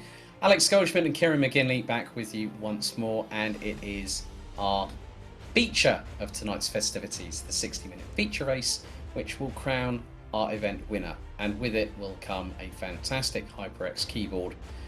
Second place will we'll have quite a lot to talk about. So it'll be the Alloy Elite 2 keyboard for the winner, a Cloud Alpha 5 headset for our runner-up, and a Pulsefire Haste mouse for the final driver on the rostrum. And at the moment, with regards to the points coming into this, it is Jordan Grant-Smith that has 18 to his credit, ahead of Luke Whitehead. Jonathan Seville on 13, then it's Oleg Kamenev and Dean Riley on 12 and 11 respectively. Now we have that added caveat here, Kieran, of that if you are first on the road and you scored a podium in the previous race, you get docked 3 points towards your cumulative score. 2 points for second and a point for first. This is where things get rather interesting, don't they? They do, and I think this refers to the previous event, because I said exactly what you said there, and I was quickly corrected. I think it's for the previous event. So chances are, if the drivers have won one of these prizes before, they're going to be docked one of those points, or one of those sets of points. So for someone like Jordan Grant-Smith, this is going to be a prime opportunity for him to get that fantastic prizes as offered by HyperX. So we leave the point scoring to the guys behind the scenes. They know exactly what's going on, and they'll tell us who our top 3 will be. I've never been good at points anyway, Alex, so that's a plus for me. Unfortunately, when I do karting championships and you're commentating on the final round of the season, you have to react quickly. And as long as things are not too complex on the scoring side, it's pretty good. But we do have a notable absentee, unfortunately, due to a technical issue. No Hamada Erquizi. So it's going to be Whitehead and Grant Smith on the front row. Seville and Riley, row 2. Kamenev and Ebrich, that's row 3. Dean Vella and Simon Speth, row 4, David Ohak and Miles Dixon, row 5, and completing the top 10. Then it's Crane, Heiler, Leaf, Cox, Kuhn Sabo.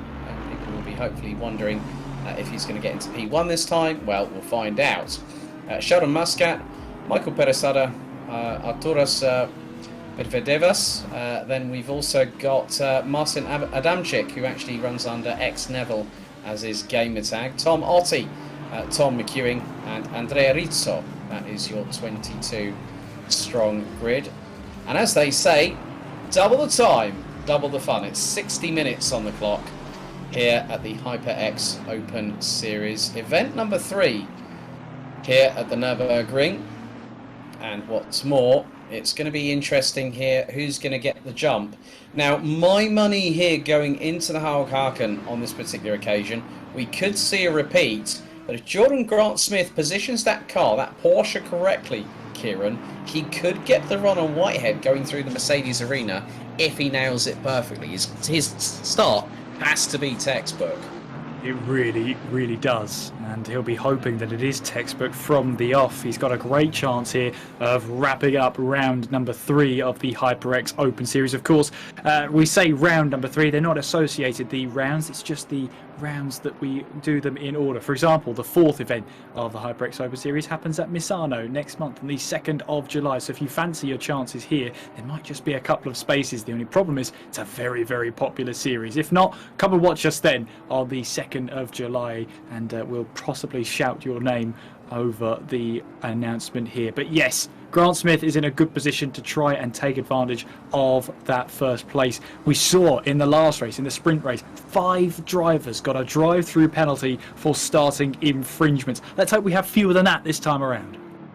Yes, indeed. We are gearing things up. So at the moment, Jordan Grant-Smith is in prime position to get the opportunity to go for the victory, and with it we'll get a fantastic prize in the form of an Alloy Elite keyboard, 2 keyboard, courtesy of HyperX, the title sponsor of the HyperX Open Series, broadcasted live and exclusively here on World Pro Racing. A big thank you to those watching in the respective World Pro Racing streams on Facebook, Twitch and YouTube, and also to our viewers at TVM Sports, Motorsport.tv and the Esports Television Network.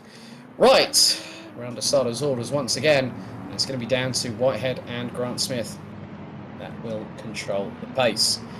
So, Whitehead, Grant Smith, Seville, Riley, Kamenev, Ebrich, Vela, Speth, Ohak and Dixon. That is your top 10. Out of Coca-Cola, they start to filter their way through. As now, they will start to build the pace and accelerate up to full racing speed. And when we're at that point, when the race control lets them go, Green light. Go, go, go. green, green, green, we're off and away, and it's a good start this time. Jordan Grant Smith got the whole shot on Luke Whitehead. Looks like there might have been a little bit of an incident further back, but Whitehead could have the inside run as it's nearly 4 abreast going into the Haken, and Jan Niklas Ebrich trying to go around the outside of Dean Riley, nearly gets shoved wide. Jonathan Seville, oh, Ebrich goes up the inside. Kamenev trying to get stuck in there too, but Luke Whitehead has already got in there. And we've had an incident, Peresada already a drive-through penalty, Jan Heiler, and also Sheldon Muscat. Oh, and Miles Dixon already in the pits. So Muscat out, Dixon out. They've already returned to garage. And there's more door banging down the order, going in about 4th or 5th position with the likes of Seville, Riley, Kamenev, Ebrich. Dean Vella's got his hands full with Simon Speth and David Ohak for 7th position. Simon Crane will round out the top 10, but there is no love lost here between Luke Whitehead and Jordan Grant Smith. And it looks like Kamenev has already gotten through into there. And right, looks like we might have had a server issue there, which is why it's showing session start. So it looks like we have had a server malfunction. So we are doing a full restart according to it's been declared a red flag. So we had a multi-car incident that caused a red flag. So good deference there by race director Adrian Figalo for calling a red flag. So we will do a full restart. And this gives the drivers to sort of refocus again, because you make a mistake once here, Kieran. You make it twice, it's like once bitten, twice shy, as the old adage goes. Absolutely. It gives the drivers a second bite of the cherry to sort of refocus, as you said, and recalibrate that, because it was a bit of a clumsy start from some drivers in that midfield, especially when you're going down the start for this straight. That's one of the last places you expect a pile-up to actually happen. So understandably, the session is red flagged, the race is red flagged, and we will start again a full race restart with everyone in their proper grid position. So no doubt maybe a lecturing from Adrian Figallo later down the line, but for now the focus is on regridding and getting this race back underway once again. Yeah, so we'll see whether we get that lightning start from Jordan Grant Smith again, but Luke Whitehead had already got things pretty much leveled up. Now, I've got a quick question for you, Kieran. Who are previous winners here on the HyperX Open Series in the previous rounds at both Monza and Silverstone? Well, now you're casting my mind back. I know. I've got look. This is my first time doing this, and to be honest, it's been a real joy working alongside you again since the last time we did a Mount Panorama.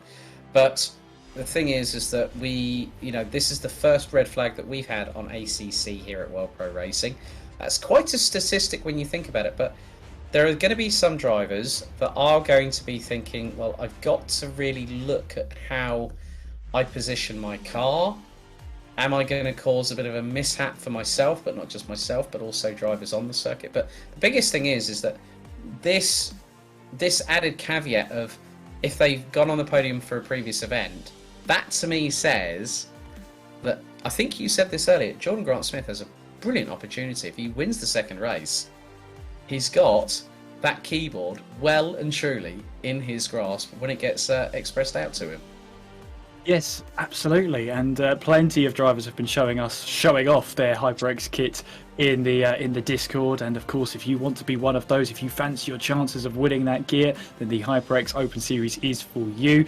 And as you can see, or as we've previously alluded to, that if you get that prize in the first place, there is a sort of success penalty that you have, just so it gives other drivers an opportunity to win that gear as well. We've had 2 different winners so far. I do believe Luke Whitehead has been a previous winner of the HyperX Open Series so far, but I can confirm it is 2 different winners for 2 rounds so far. Jordan Grant Smith has never won the HyperX Open Series. This is his best chance of winning that keyboard from HyperX. it'll be his best chance. Whether he can get this over the line, that's a different question entirely. Yeah. So double the time, double the difficulty is probably what I'm going to use as another caveat here of what we've got. Don't forget, there is plenty of content coming up on World Pro Racing, and that actually starts from next week onwards. Tuesday the 8th, the Duo Series returns, and it heads to the Nürburgring. Still plenty of spaces available, and what's more, it's not a 90-minute race. Oh, no, no, no, no. We've doubled the difficulty on that. It's 3 hours of the Nürburgring. And then we have the final round of the Alpine GT4 Championship, which currently has the likes of Alex Trejon and Alessio Spinelli battling for the title at Road America this coming Wednesday for the 5th and final round of the season. The AMD GT4 Championship is coming, well, effectively in just 6 days' time, heads to Kyalami for its next round. That'll be round 3 of the season. And then again, is it me or is it? Yeah, it looks like Kyalami seems to be a bit of a flavour of the week apparently, because it's going to be round 4. It's going to be Monza on Friday next week for the penultimate round of the World Pro Racing Season 3 of the Assetto Corsa Competizione Sprint Series, with round 5 set to take place in 2 weeks' time at Bathurst on the 18th of June. And there we have our refreshed grid. So they do say that sometimes lightning does strike twice, but I'm hoping that's not going to happen tonight here, Kieran, because they're getting underway with the formation lap.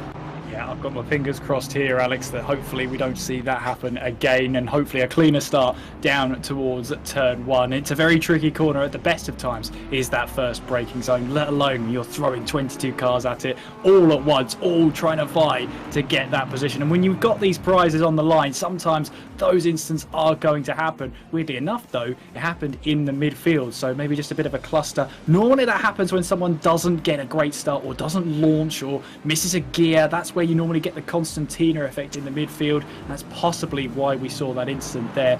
We also saw the incident going in towards the Mercedes arena, Jan-Nicolas Erbrich trying to move up the inside, making contact. So that made things slightly worse as well. Hopefully this time, though, lightning, as you say, doesn't strike twice, Alex. It never normally does, and I'll be keeping my fingers crossed, making sure it doesn't again.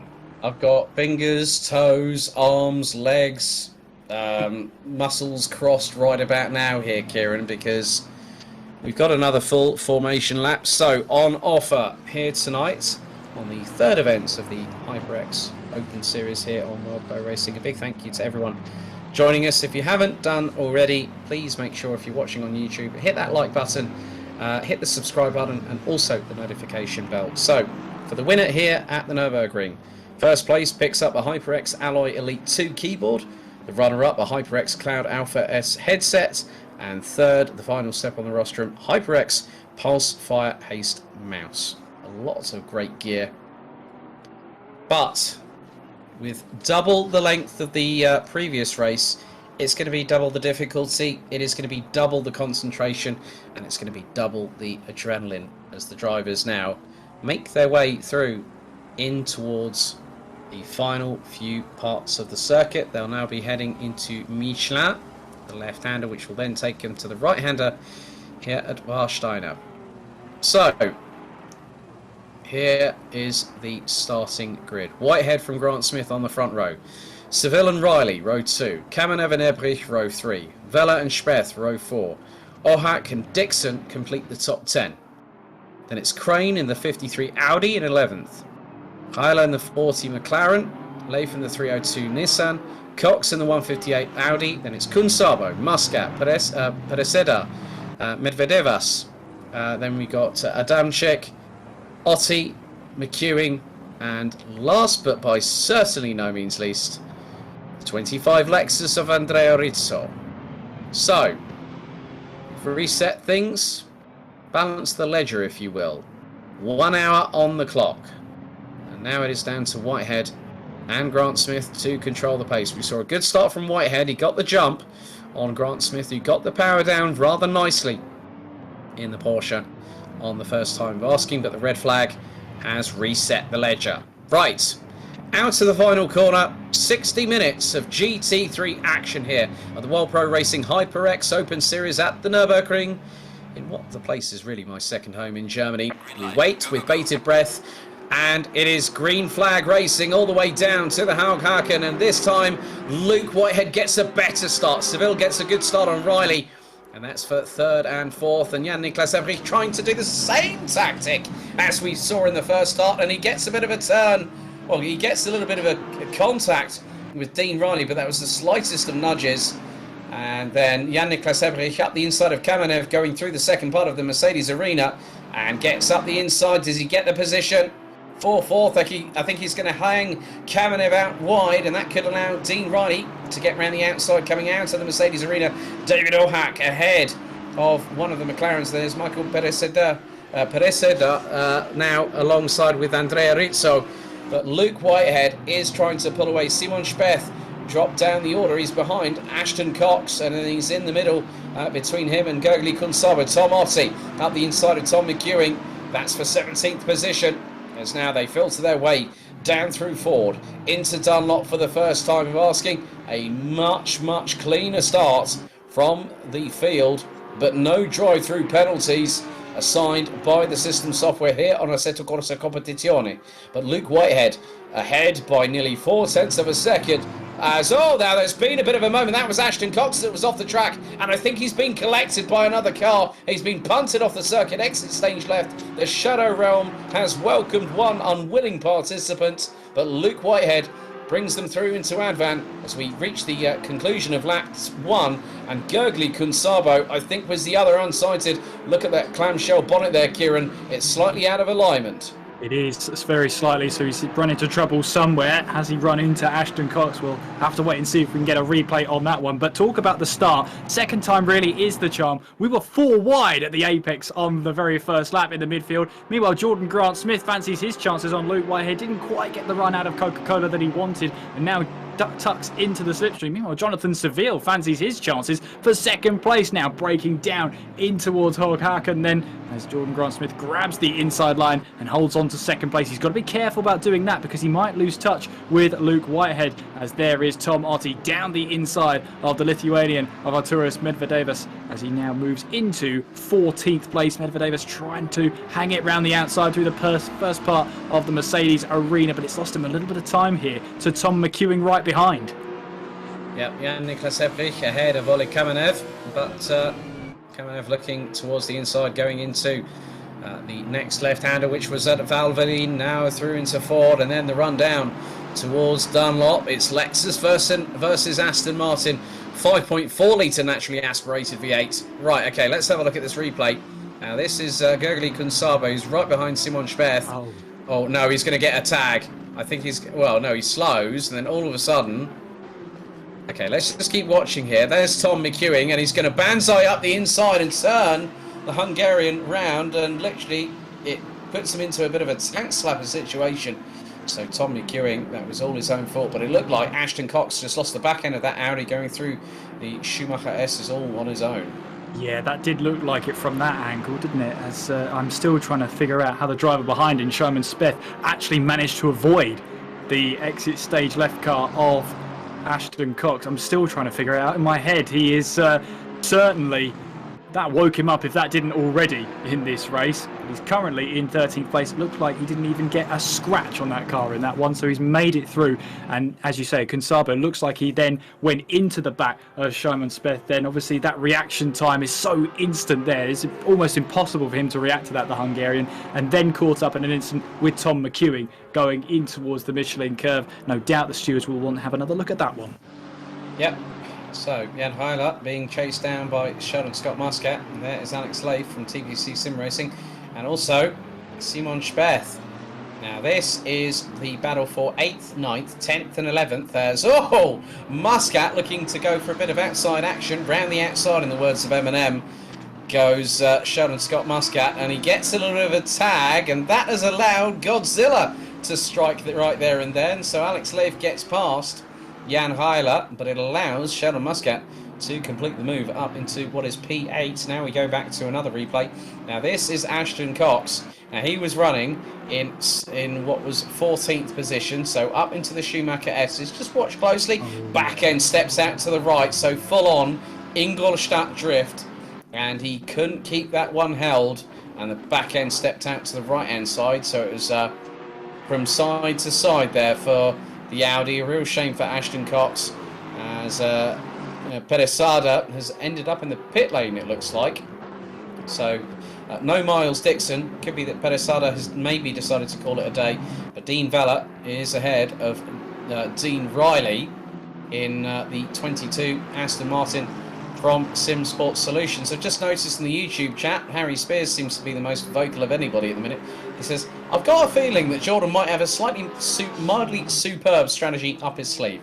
Well, we'll wait to see what happens, but at the moment, Mr. Spears, Jonathan Seville is actually closing in on Mr. Grant Smith for second position. So Porsche versus Aston Martin, and the Aston Martin in this particular situation isn't exactly an OP car, but he's got a hell of a lot more torque, close to 200 Newton meters more than that Porsche in front. But through the stability and the handling characteristics, the Porsche just seems to edge it in the twisty stuff. Just about, and that's just about keeping him ahead of Jonathan Seville in that battle now for second place. And we saw in the last race, in the sprint race, that Grant Smith managed to get the overcut done on Luke Whitehead. No doubt he'll be thinking about the same again, because it brought him a mountain of time where Luke Whitehead then had to rejoin into traffic. It just gave Jordan Grant Smith that extra lap or two on a lighter car, a lighter fuel load, to really open up the gap and really exacerbate the damage that did to Luke Whitehead's gap between the two of them. And then Jordan Grant Smith managed to jump the position after the pit stops had been completed. There's David Ohak right onto the back of Andrea Rizzo in the Tech 1 Racing Lexus as they now make their way in through Valvoline and then down towards the Ford curb, but Rizzo runs a little deep. Then David Ohak doesn't need a second invitation. He's right onto the tail, onto that rear diffuser of the Lexus ahead, as we then make our way down towards the Dunlop curve. Again, looking for an inside move. He's going to find it anyway. Pries that door open in towards the apex and takes away 17th place. I don't think he planned that move from the start, but he certainly managed to get the move stuck. Well, David Ohak out of position from what we would customarily see. I think I just saw a Pirelli signboard actually on the circuit heading out of Advan. As Jordan Grant Smith and Jonathan Seville, they are still battling away. Luke Whitehead has started. He's a bit like a scalded cat on a hot tin roof, is Luke Whitehead. He's nearly 2.1 seconds up the road. That's complete another lap. Lap 4 we just completed, and the gap between him and Jordan Grant Smith just over 2 seconds. Jan-Niklas Eppich, Oleg Kamenev battling away still over P4, and then Vella and Riley battling away for what is 6th position. Just behind, and there's a further 4.2 seconds back to Sheldon Muscat. Simon Sperth ahead of Jan Heiler. We've got Simon Crane from Pulse Simsport just behind as Crane tries to go for the move up the inside, but can't get the job done and remains in 12th position. But whilst these three are battling, because Alex Lafe has gotten a bit further up the road, Simon Crane makes a very, very nice attempt on a switchback there on Jan Heiler, but Gergely Kunsabo, the man that everyone's hoping to go into P1, unfortunately the Hungarian languishing in P17 at the moment, and he has got David Ohak for close company. Yeah, the Hungarian, a fan favourite among World Pro Racing, has got David Ohak right behind, also a very familiar face around World Pro Racing. Two of these will battle hammer and tong, but you can see that the Bentley will want to try and find their way through. Yeah, Nicholas Erbrich then 4th place ahead of Kamenev at this moment in time as they make their way through the Michael Schumacher S and now ascending towards the left-hander of Michelin before it sets you up for Vorsteiner. As you can see, Kamenev then taking a slightly different line to the Lexus ahead of him. Look how much he closes in through Vorsteiner. Back onto the power we go, but that Lexus just edging away at the moment as they make their way flat out through Advan, then towards the NGK chicane. And we're just approaching the 10-minute mark into this race, and the track temperature has gone up yet another degree Celsius, up to 36 now. I wonder if the drivers in the back of their mind surely had tyre changes needed for this race at the pit stop. Yeah, I mean, we saw some drivers actually really pushing the envelope last time out, Kieran. And to be honest with you, I think that in a feature race, you've really got to, I think you've got to sort of chance it. There is always that old adage of risk versus reward, and that very much can be true. And especially if you've got a car that is shredding through its tyres. We've got what is it? Probably about 15 minutes or so until the pit stop window opens. So effectively, when 25 minutes have been completed, we'll see 35 minutes on the clock to go. Pit stop window will then open and then close with 25 minutes remaining. So it's always about tyre conservation. You don't necessarily need to be battling tooth and nail all the time, but if you keep things consistent, like Jan-Niklas Ebrich is doing here. And what I'm sensing from Oleg Kamenev is a little bit of early pent-up frustration in trying to get past the Lexus. So Ebrich is driving his race. He's not thinking about what is Kamenev going to do. He'll probably have an inkling as to what Kamenev is going to do, but it's just dependent on how Kamenev responds to Jan-Niklas Ebrich, and is Kamenev, being in that dirty air, I must add, is he actually losing a lot of degradation? Well, as I say that, he goes sideways through Michelin. That's not the mistake you want to make, because he was in that dirty, buffeting air of that Lexus, and that unsettled the back end on the 354 of Oleg Kamenev. That was definitely a point proven right there and then, because if he was shredding his tyres, those tyres have just been tortured a little bit, and Kamenev will be ruining himself for making that mistake. Yeah, but look how quickly he's then gone back onto the back of Jan-Niklas Ebrich then, as that's Simon Crane going a little bit sideways on the exit of the NGK chicane and really pushing hard and trying to find a way past Simon Speth then in the Garage 59 Aston Martin. Jordan Grant-Smith, though, has Jonathan Seville in his mirrors. Now as we make our way through the Mercedes arena, the race leader 3.3 seconds ahead of Jordan Grant-Smith. That's not what Grant-Smith wanted in this stage of the race. In the GS Racing Porsche, the number 120, under pressure from the number 97 Aston Martin of Jonathan Seville. There you can see just in the background then the battle for fourth place between Jan-Niklas Ebrich and Oleg Kamenev. That is for fourth place, and not much between them either. Dean Vella and Dean Riley fancy their chances at latching onto the back of that battle for fourth place. But at the moment then, Luke Whitehead, talk about a driver driving his own race, that's one there in towards the Dunlop curve. Again, once you get Luke Whitehead in a bit of clear air, he is just so consistent. He doesn't really need anybody around him. Some drivers, when they haven't got a driver up ahead, or if they've got a driver behind, will start to lose their focus and maybe let their lap times drop away a bit.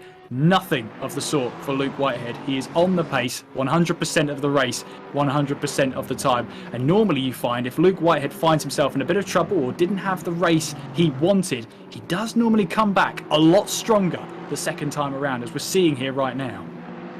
Yeah, Jan-Niklas Ebrich still battling away with Oleg Kamenev.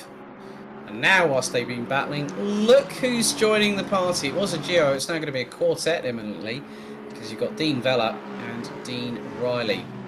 So we're fast approaching in just over a minute and a half time, the first quarter of this 60-minute feature race here on event 3 of the World Pro Racing HyperX Open Series here at the Nürburgring. And at the moment, Luke Whitehead on lap number 8 is leading Jordan Grant-Smith by just over 4 seconds. As Kamenev looking up the inside and tangles, and that has compromised him big time as he tries to go up the inside of Jan-Niklas Ebrich. I don't think the move was really on there, but what that has allowed is that Dean Vella is chasing down the 354. We ride on board with the McLaren, going through the second part of the Mercedes arena into the right. Great picture in picture as always from the broadcast crew. Oh, that was a catch and a half from Dean Vella, sideways out of the Mercedes arena right-hander, and he manages to save his neck by a whisker as they go through into Ford, having exited Valvoline. Now up the gears. Third gear, fourth gear, up to fifth. breaking down into what will be second. A little bit of a wider carry of momentum through, as we're just getting information of a penalty. Oh, and it looks like Andrea Rizzo is in the wars again. 25 on 158. And that is Ashton Cox. Oh, and Andrea Rizzo, well, they do say that lightning does sometimes strike twice, as Jan-Niklas Ebrich has been beaten to the punch by Oleg Kamenev. And oh, gets a touch! And another touch! Oh, that was nearly third time's the charm there from Dean Vella, and then it's third time's the charm courtesy of Dean Riley. Jan-Niklas Ebrich is being thrown to the wolves right here. Oh my goodness me, and Dean Riley flashing his headlights at Jan-Niklas Ebrich saying, come on man, what on earth are you doing? But Andrea Rizzo takes a drive-through penalty for an unsafe rejoin and causing an avoidable collision. But that was close. Dean Vella, well, it was Kamenev that started things off. Dean Vella decided to then capitalise as, oh, more dramas, this time for Simon Crane coming out of the NGK chicana. He nearly straight-lined it and could have ended up in the barriers, battling away with Simon Speth as Dean Vella now being closed in on by the now fired up Jan-Niklas Ebrich. Yeah, and you saw there coming in towards Advan then, just on the exit, that Jan-Niklas Ebrich knew he had to close the door, but where on earth was Dean Riley supposed to go in all of that? He had to take his line, he had to keep where he was. Jan Riley, meanwhile, is battling away with Tom Otte then as they make their way in through the Mercedes arena, and the Euro Racing team, McLaren of Jan Riley holding on to 12th place, and no doubt Alex Goldschmidt's favourite entry so far, the Tom Otte, the Aston Martin, the V12, screaming into life then in this battle for 12th. Yeah, that rumbles and screams into life, but now we've got a bit of a rumble in the Eifel here at the Nürburgring, courtesy of Dean Riley, who's got the headlights ablaze, and he's doing the old scare tactic on Jan-Niklas Ebrich, and he's finding a window of opportunity that could have happened, and again, he's flashing the headlights, he's doing the old mental psych job on Jan-Niklas Ebrich, but here on home turf, Jan-Niklas Ebrich will not take that kind of behaviour from anybody. Tom McEwing going side by side with Gergely Kunsaba going through into Dunlop. That was never going to work in a month of Sundays. No, not at all. And it just didn't look right going into there, did it? Kunsaba managing to hold on to position there, but I would want to see that as another angle, because that just didn't look right to me. I don't know quite how that happened. Tom Otte going around the outside of the Ferrari of Medvedevs. In fact, he's defending that position, and he had to get that millimetrically perfect because the front quarter panel of that Ferrari was so close to the rear of that Aston Martin. That was almost Tom Otte going around. Yeah, it's been very lucky, but we go back to the battle for second position. Jonathan Seville looking up the inside of Jordan Grant-Smith, gets the job done, or does he? Going through the Haken, it looks like one of the marker posts has been literally unceremoniously thrown onto the racing line as Simon Crane side by side with TPC Racing's Simon Speth going into the Haken. Crane now makes the move in the Audi on the Aston Martin, and then they go into the Mercedes arena. But some good moves there. So Jonathan Seville looks to be now in second position. So Jordan Grant-Smith, that mildly superb strategy, in the words of Harry Spears, needs to be something of a surprise. And if it does help Jordan Grant-Smith to get that win ahead of Luke Whitehead, there is an opportunity that the Porsche could go for longer. Now you see the change for second has happened. It was a textbook clean overtake by Jonathan Seville as we ride on board with the GS Racing 120 Porsche 911 991.2 GT3R through the Schumacher S's, building the speed and then heading towards Michelin. Fifth gear, now down to second. 120 kph on the apex, wrestling with the back end as it tries to break traction as you're applying the throttle through Warsteiner. Now the real test of speed begins. Up to fourth, up to now fifth gear, and 238 kilometres now, 240 going into the braking zone, and Tom McEwing looks to have a drive-through penalty, possibly maybe for either track limits or an incident that will have been instigated by that would have been investigated by race control. We'll keep you posted on that one. But Jordan Grant-Smith still very sharp. Is that weapon of his, the Porsche 911, but Jonathan Seville in the Aston Martin here, Kieran, has done a really good job here He's got himself effectively on count back. Well, no, not on count back. When you look at it, Seville actually finished third in the previous race. Grant Smith finished first.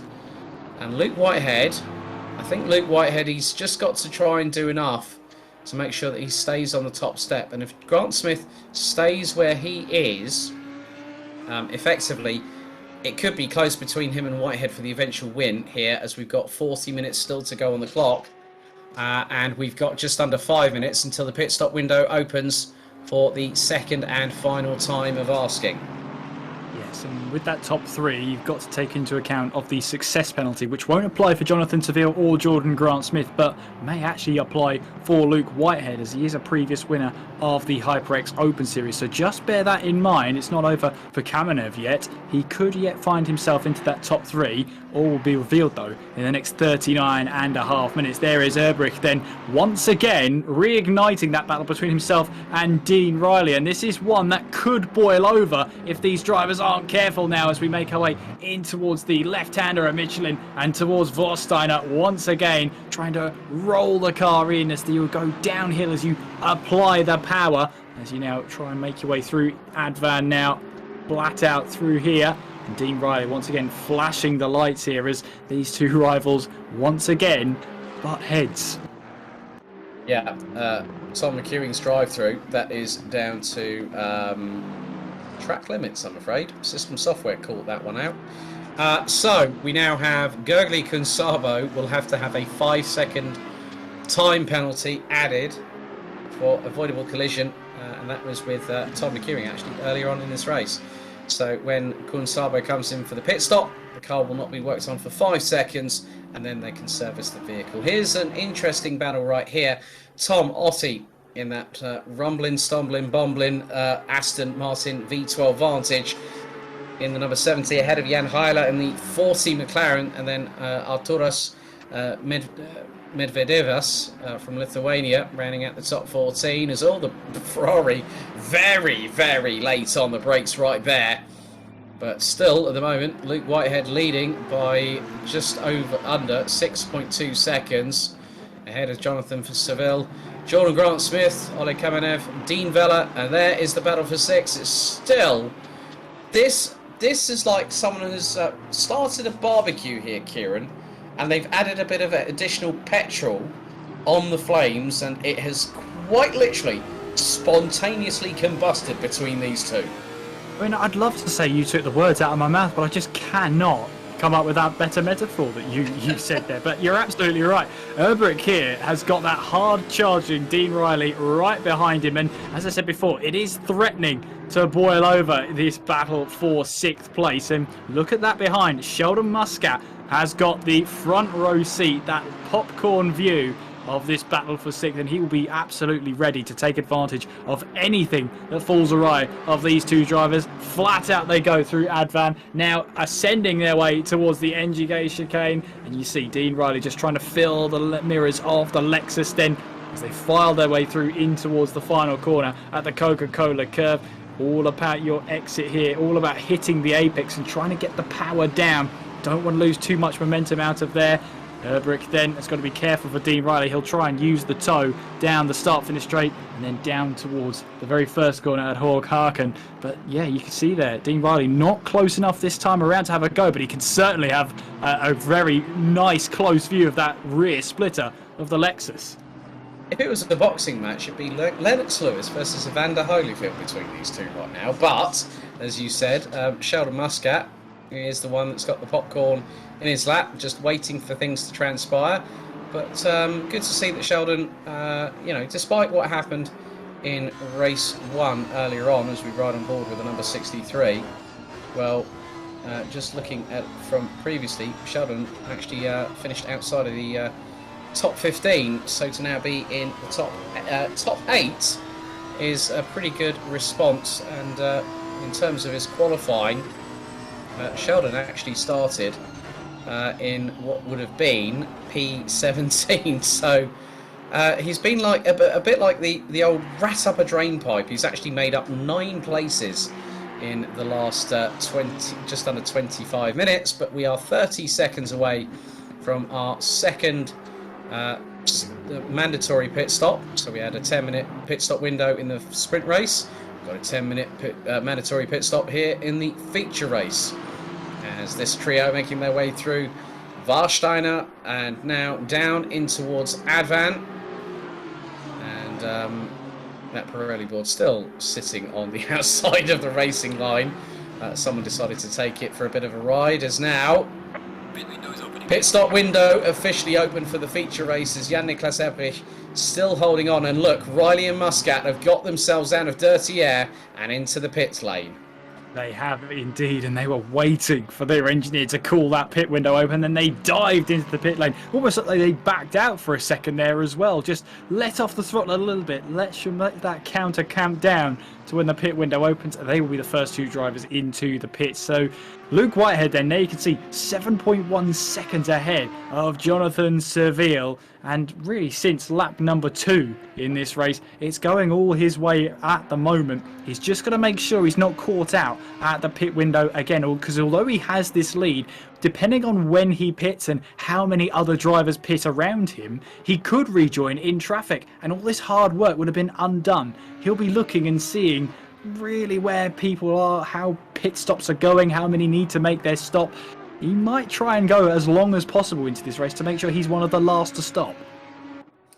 Yeah, very true. And Luke Whitehead now has nearly a 7.5 second advantage over Jonathan Seville. So already we're seeing a bit of green in that column just by the numbers. So Riley has pitted, Muscat has pitted, Medvedevas has also pitted, Ohak, Kunsabo and Ashton Cox, they are currently in pit lane, so refueling is mandatory.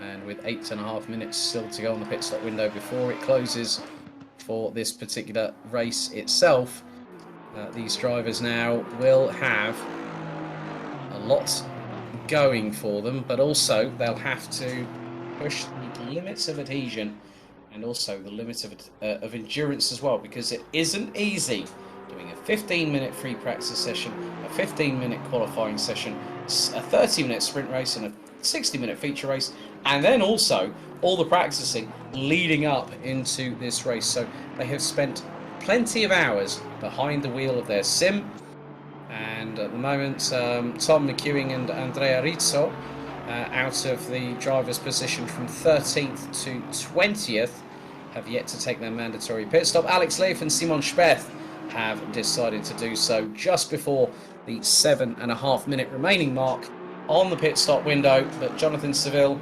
still ahead of Jordan Grant-Smith, with Luke Whitehead well and truly in another district here in Germany. Absolutely. And I have to wonder as well that what goes through a driver's mind at a red flag. We've had to have basically 3 starts for drivers here, which is one more than they were expecting. So I wonder what goes through their minds when they have to prepare for that race start, for the feature race, only for it to be red flagged around about, well, less than 60 seconds in due to that pile up at the start finish straight, to then have to prepare themselves once again to go racing again. It just looks like here Luke Whitehead is just in his own field right now. He's just on his own, he's got himself to himself, and this is Luke Whitehead. When he's on his own, he can pump in those lap times consistently as well. Not only is he quick, he's consistent, and it's very rare to see him make a mistake when he's leading by this much of a margin as he makes his way now in towards the NGK chicane. Does he decide to come into the pits this time around? No, he's staying out for another lap through in towards the Coca-Cola curve, back onto the power then towards the start finish straight to complete the 15th lap of this race here in the Eiffel district. There is Tom McEwing, who is yet to make a stop right now, but he's got Arturas Medvedevas right behind, who has made his mandatory stop. The Lithuanian will be wanting to try and find a way past the McEwing Motorsport number 89 car, those neon green rims, making their way now down in towards the Dunlop curve. Of course, there's no reason for Tom McEwing to let the car through. They are technically racing, but you would think there on the different strategies, Tom McEwing might just let the Lithuanian through, because at the end of the day, it will cost Tom McEwing less time to do so rather than battle the way for this position. I think you're spot on there. Dean Vella now pits from 6th position, and that will drop him outside of the top 10. So that will mean that our top 8 drivers, that will be Whitehead, Seville, Grant Smith, Kamenev, Ebrich, Grant, Otti, and Adamczyk, Marcin Adamczyk.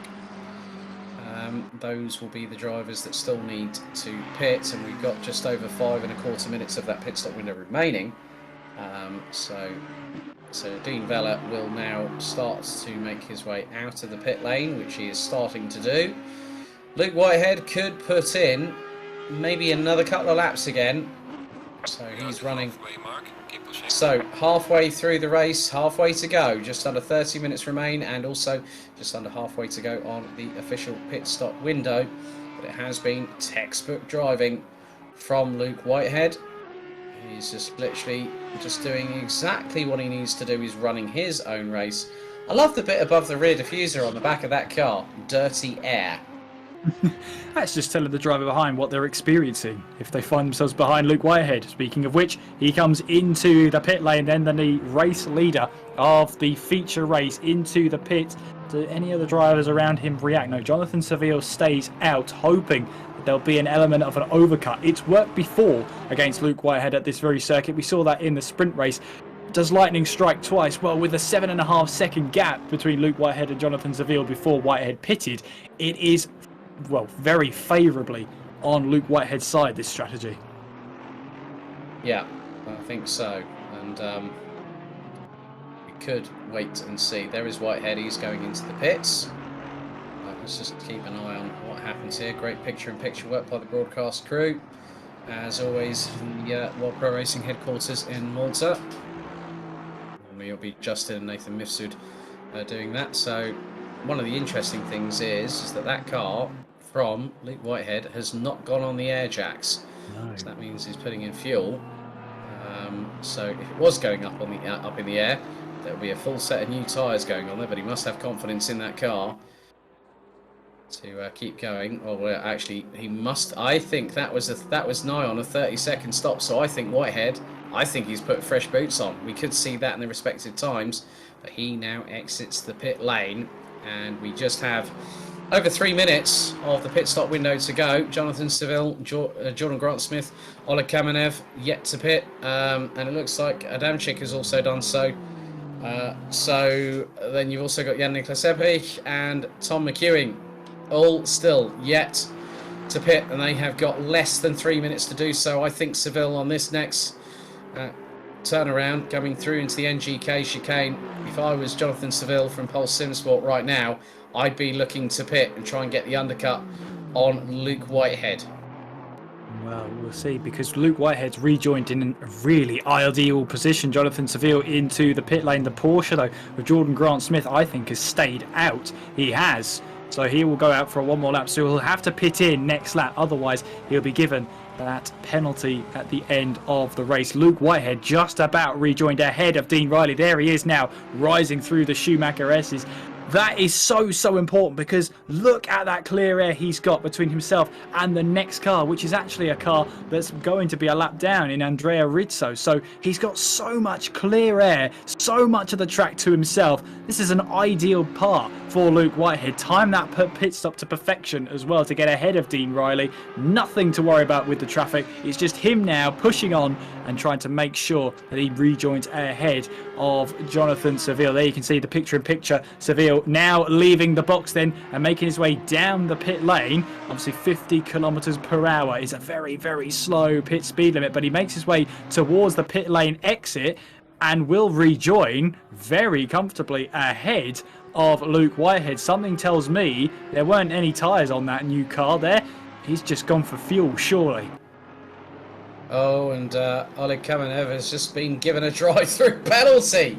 Oh, now that has given insult to injury for the 354. Now that can be track limits abuse, unfortunately, and that can also be the fact that if you come out of the pits incorrectly and you cross that white line, oh dearie me. Now Grant Smith has gone for the real long. He's gone for the real long undercut.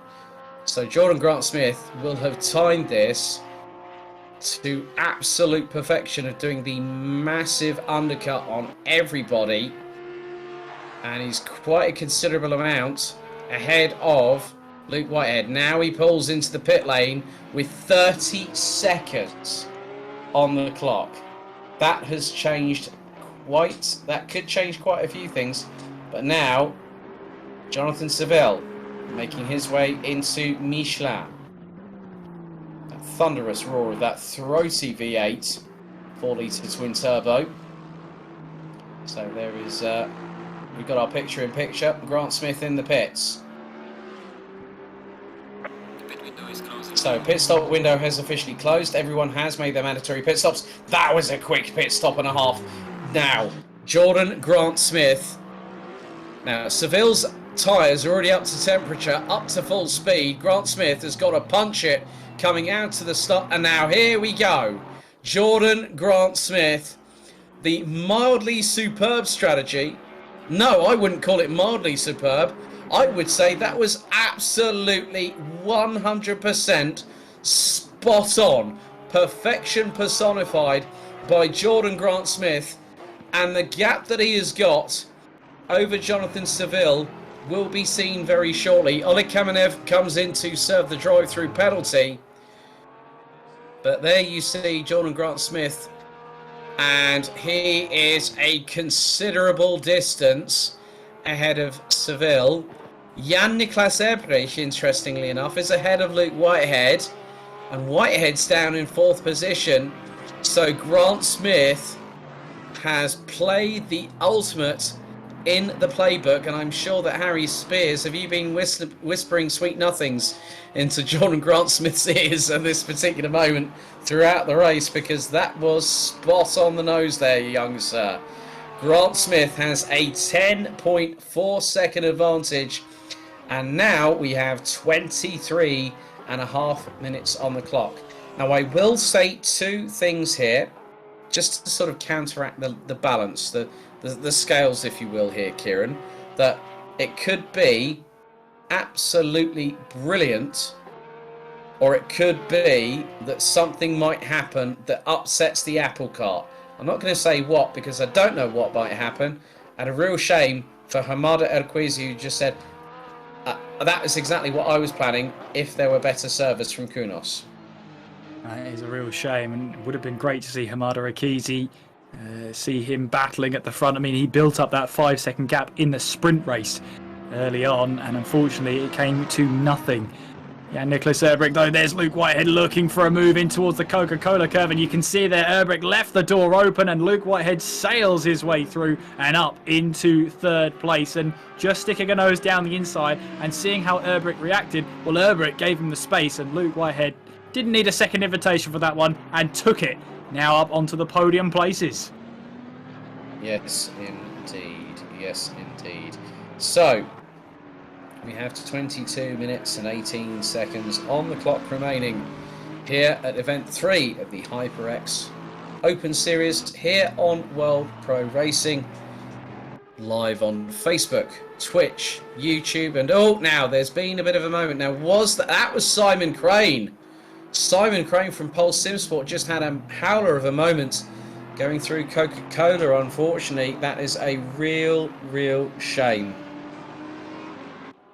Really is. And I think as well the number 40 of Jan Ryler has since retired from the race. I did see the yellow dot of the number 40 at the exit of the Schumacher SS, so I can only assume he lost it on his own up there and decided enough was enough. The number 53 of Simon Crane also calling it a day as well as he retires from the race. So we're down to 18 runners.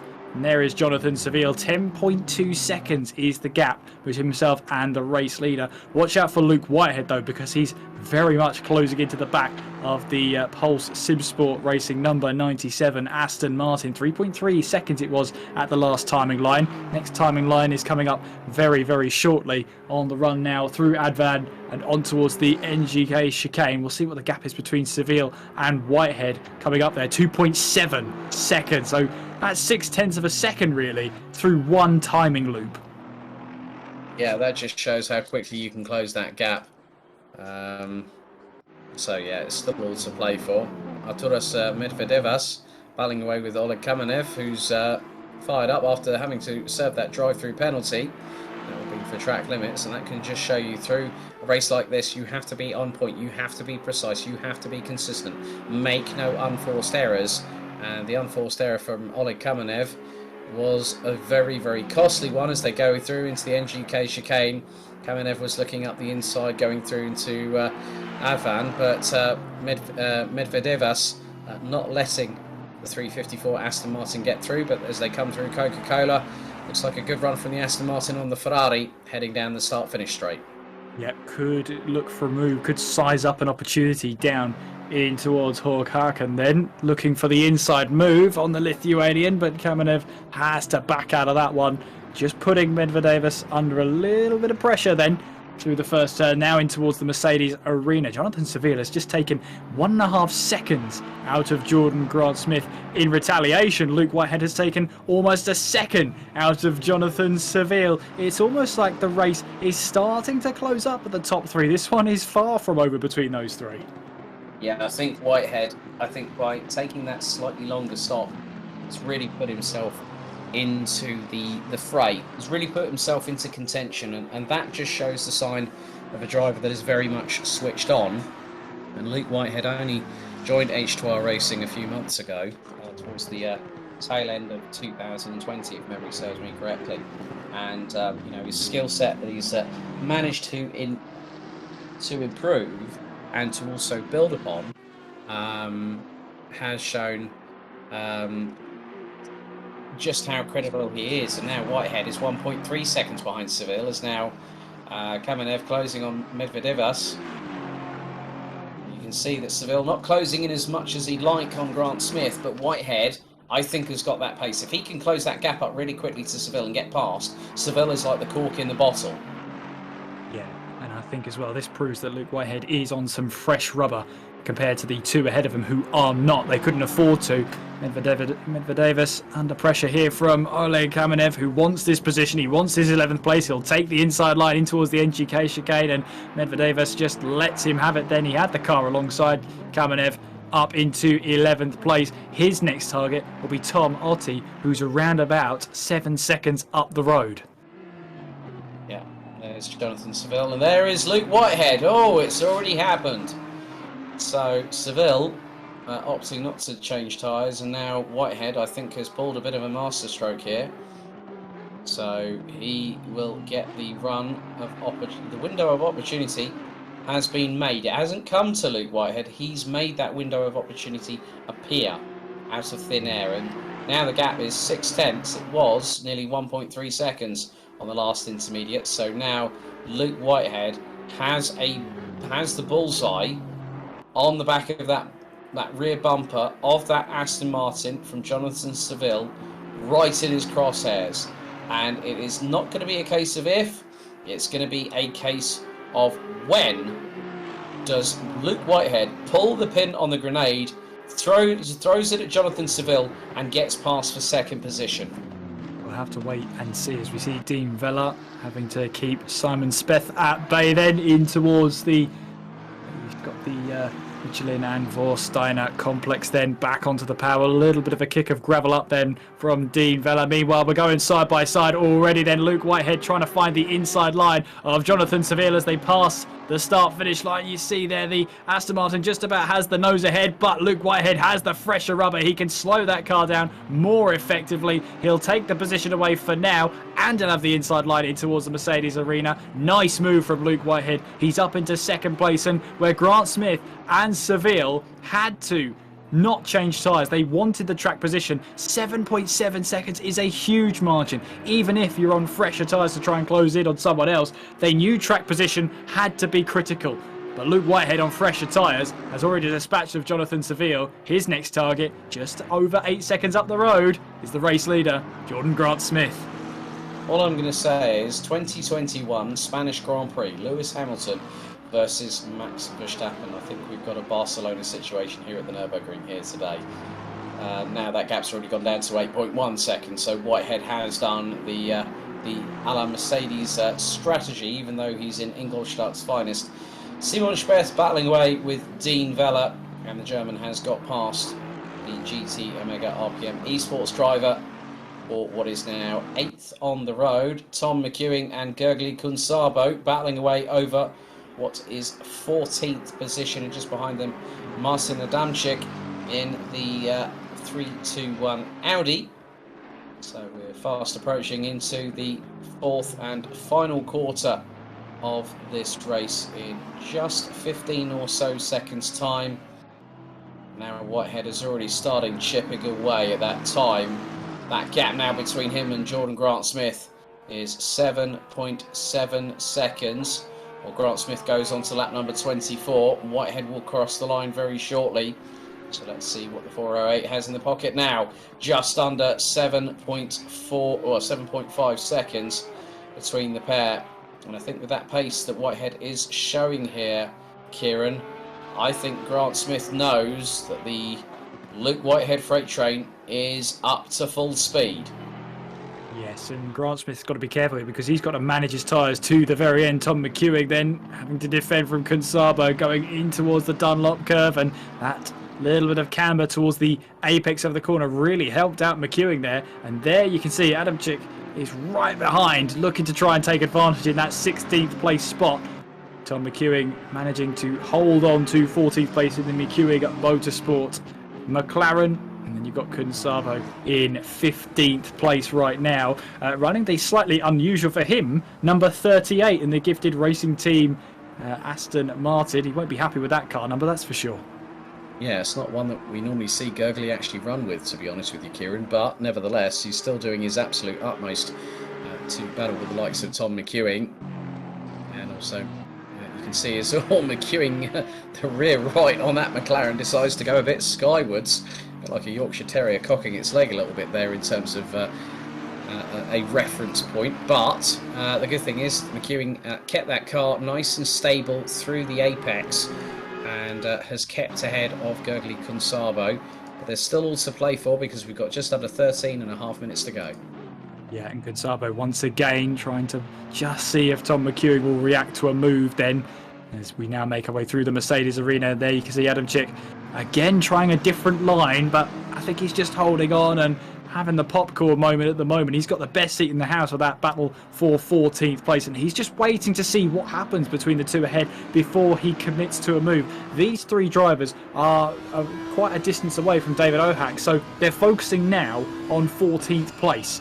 And there you can see Adamczyk right now just waiting, just biding his time and seeing what happens with the two cars ahead. Again, taking a slightly different line, a slightly deeper line into Ford to try and get the better exit. But look at Kunsabo right ahead on the run now, down towards Dunlop. He's trying everything in the book here to try and find a way past Tom McEwing. McEwing had an answer going in towards Dunlop, now back onto the power as we climb the hill towards the Michael Schumacher S.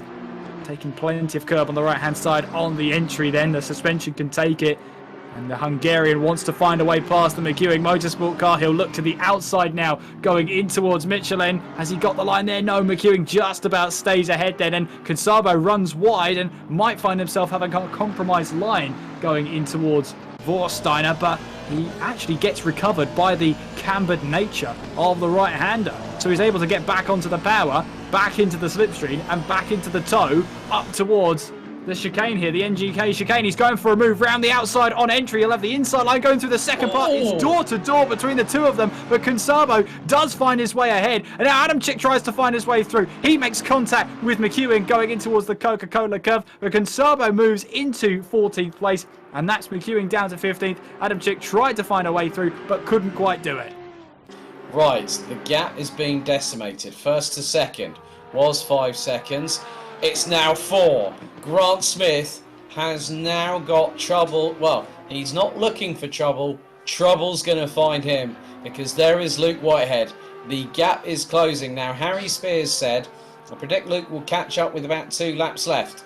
Well, that gap in a sector, well, in a couple of sectors, has just dropped by 1.3 seconds. So Whitehead is on a mission. He clearly took new tyres. Grant-Smith deciding to play the long game, and along with him and Seville, they decided not to use new tyres because, as you said earlier, Kieran, they wanted track position. But Whitehead wanted all-out pace, and sometimes you have to go like the clappers, and that is exactly what Luke Whitehead is doing right now. We're going to wait until they get through the next intermediate, and that's about to be approached right now into the braking zone into Dunlop. Grant Smith has just gone through that, and now Whitehead goes through 2.6 seconds. He's absolutely flying. Luke Whitehead is quite clearly gunning for Jordan Grant Smith, and we have, ladies and gentlemen, an epic fight of gargantuan proportions building up to a mushroom cloud explosion as we head into the final 6, the final 10 minutes here at the Nürburgring. I would say this is your last chance to grab the popcorn, but I think it's too late for that. At the rate Luke Whitehead is closing in on Jordan Grant Smith, they're now sharing pretty much the same piece of track, now making our way through Advan and now on towards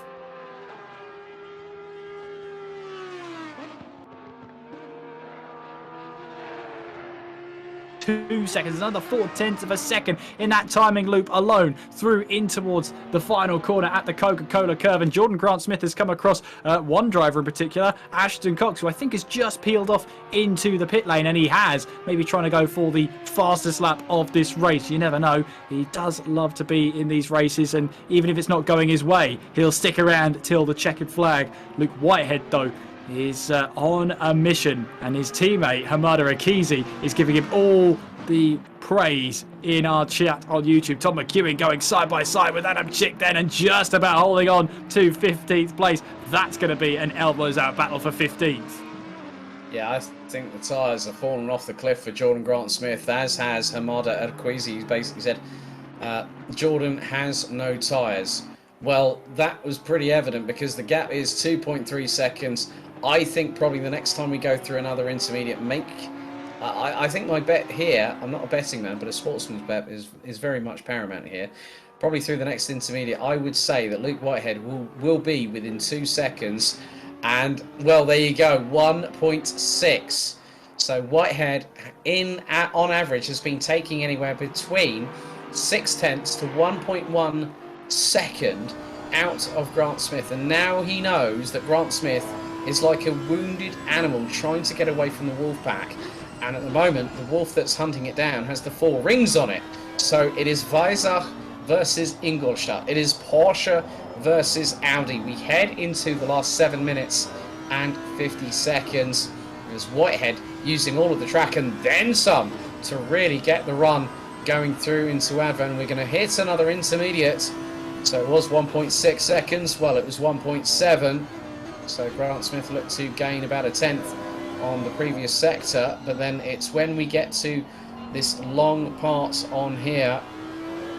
So what Grant Smith needs to be is very astute. He needs to know where to place that car and not give Luke Whitehead the opportunity to banzai his way up in the inside or outside thereof, as the gap now drops to 1.5 seconds. I mean, for Jordan Grant Smith, there was no other strategy on his mind. As soon as he was around 8 seconds behind Luke Whitehead before the pit stops, he knew he had to roll the dice. Don't take any tyres on. Let's get track position. We're about to find out now how difficult it's going to be for Grant Smith to keep Luke Whitehead, who's on fresher tyres, a fresh set of tyres, fresh set of rubber, and able to use his tyres to their maximum, especially through these medium and high speed corners, as we now follow Luke Whitehead in towards Ford curve, using plenty of curb on the exit there, as you're allowed to do, and now heading down the hill towards Dunlop. That doesn't look like 1.5 seconds to me anymore, and now you can see 0.7 of a second now as they head through Dunlop. Back onto the power they go towards the Michael Schumacher S, and this might be a valiant attempt from Jordan Grant Smith to keep Luke Whitehead behind, but how long can he do it? Give it another lap and a half, and I think Luke Whitehead will get past. I mean, that gap was halved in that previous sector, so just under 7.5 of a second separate our two leaders. Make it probably even less than that. I would probably hope to say that it might be about 2 to 3 tenths, but I think Luke Whitehead, he probably doesn't even need a lap and a half to get past Jordan Grant Smith as Tom McEwen. And then you've got Marcin Adamczyk battling away. Adamczyk goes wide But just keeping my eyes, there are the two leaders as they come through into the NGK chicane. Gap now 2.5 tenths. Whitehead now senses the opportunity. He took half a second clean out of the advantage of Jordan Grant-Smith. And now the battle is going to be, I think it's going to be short-lived. But Jordan Grant-Smith going into the Hagen has to position the car at the right place, at the right time, to not give the affordability to Luke Whitehead to get past.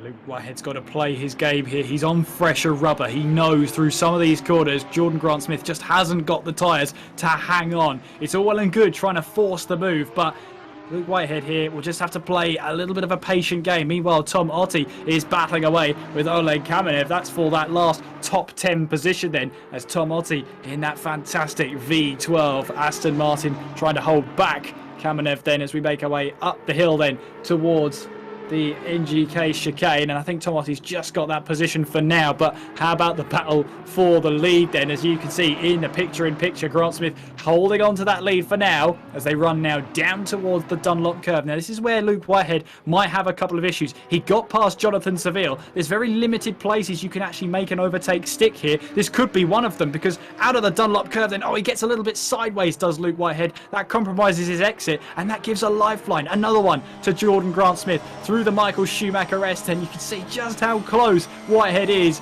just looking at the rear wing of this Porsche of the GS Racing 120 of Jordan Grant-Smith, heading our way now in towards Michelin and Vorsteiner, and you can see Luke Whitehead is sizing up this move. The question is, when does he pull the trigger?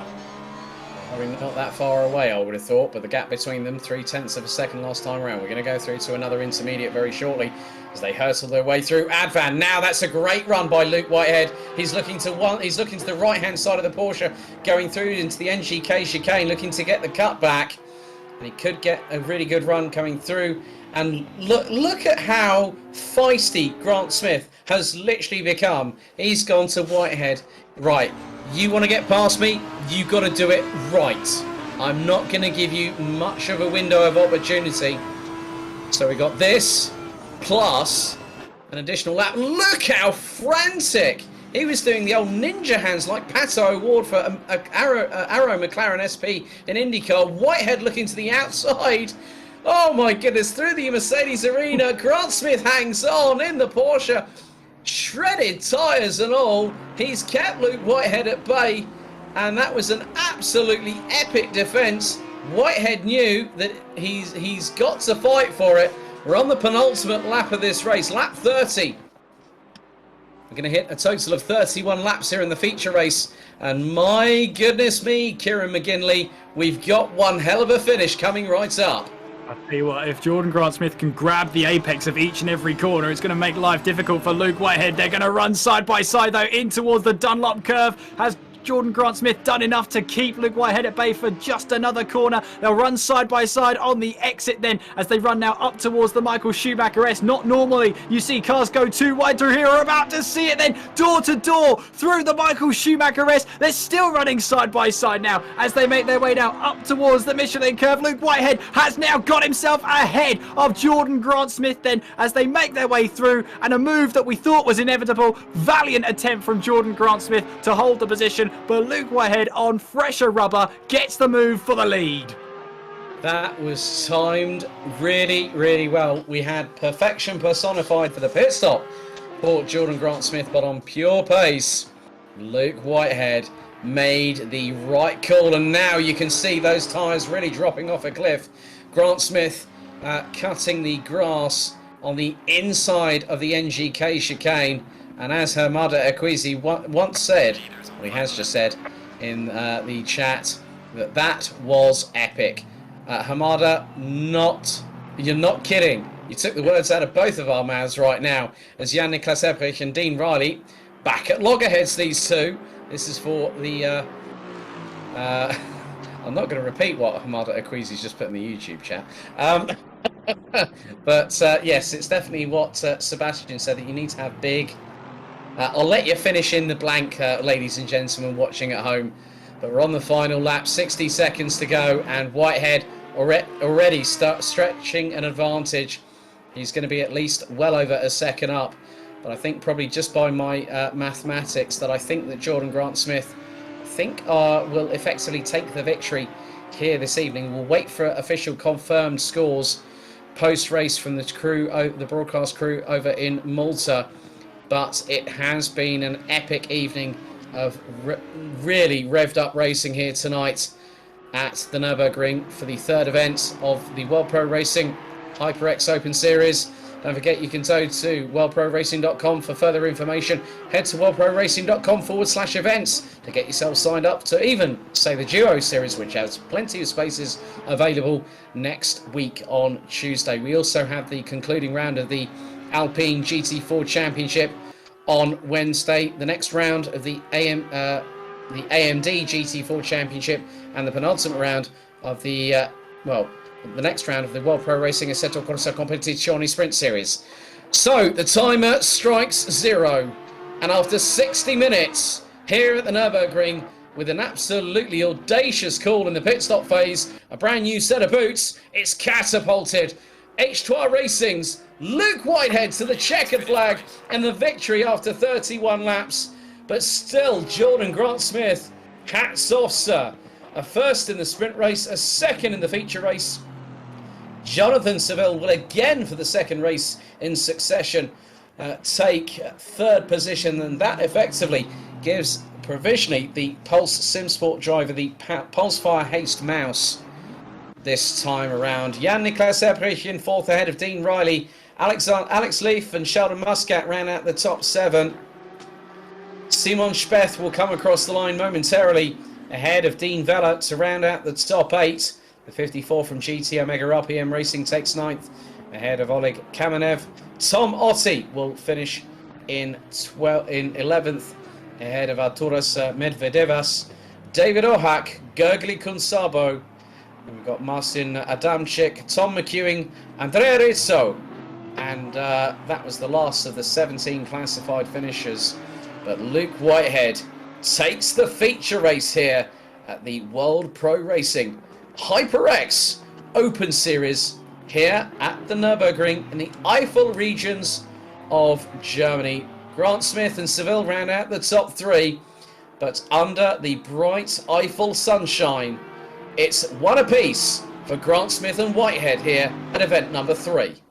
I mean, let's just think about it this way. Grant Smith didn't have the tyres to justify that battling, but my goodness, did he make a meal of it? Did he make it exciting as well, going side by side through the Michael Schumacher-esque on those worn tyres as well? That was brave from Luke Whitehead to trust that the Porsche wasn't just going to understeer into him. Came very close, door to door even, but fantastic racing between those two. And Luke Whitehead with the fresher tyres, taking that risk at the pit stop to go onto a fresh set of boots. It really worked, and I can't fault Jordan Grant-Smith, and I can't fault the third place man either. They knew they had to get track position. They knew they couldn't change their tyres, otherwise they were just going to lose too much time, even more time, to Luke Whitehead. The only way they were going to beat him was by refueling alone and not changing those tyres, and in the end, predictably, it's come back to haunt them. Well, we're now going to go to our interview section here at the at World Pro Racing. So firstly, we have our third place driver, a total of 32 points from Pulse SimSport, and also picking up a HyperX Pulsefire Haste Mouse, Jonathan Seville. Jonathan, firstly, thank you very much for taking part this evening. You had some battles of your own out there, but still to get 2 third places behind the likes of Jordan Grant-Smith and also Luke Whitehead, still a very good achievement nonetheless. Yeah, very happy with that. I didn't quite have the pace for those two up front in that final race. I think we all went on different strategies, and I think mine probably was the worst in the end. Tyres losing the best towards the end. Yeah, when Luke Whitehead came up behind me, I had nothing there then. Yeah, third place, and that's a good result. Take that. Yeah, indeed, and that's picked you up a brand new mouse. Obviously, the good thing is that it just shows that having an initiative like the Open Series is really, really good for drivers that, you know, we know that things are tight with regards to finances, and obviously sim racing equipment and computer equipment is not cheap these days, but to now pick up a brand new HyperX Pass Fire Haste Mouse, that's going to be a nice little addition to your rig, I bet. Yeah, that is nice. Mine must have been playing up a bit, so that's great for me. That's a nice replacement. Well, Jonathan, obviously, last thing really, anyone you'd like to give a shout out to, sponsors, friends, team? I know that I do know Miles Dixon and Simon Crane from Pulse Sim Sports, so good to have them with us as well. Anyone else you'd like to give a shout out for tonight? Yeah, so a shout out to everyone on the team. Not been with them very long, and I've had a lot of fun so far. So a big shout out to them, and then to our sponsors, RC Racing Europe, SimTech Racing, Positive Perception, FS Sim Racing Wheels. Yeah, yeah, that's it, I think. Okay, well, Jonathan Seville, thank you very much for joining us and on tonight. Thank you very much. Next up, we're going to hand over to Kieran, who's actually managed to catch up to Luke Whitehead, who is second this evening and picks up a Cloud Alpha S headset from HyperX. I have indeed, and Luke, that must be a great prize to have because you've already got the top prize in an earlier round. But talk us through tonight, because a sprint race looked like the overcut worked on you, but that second race you completely turned it on its head.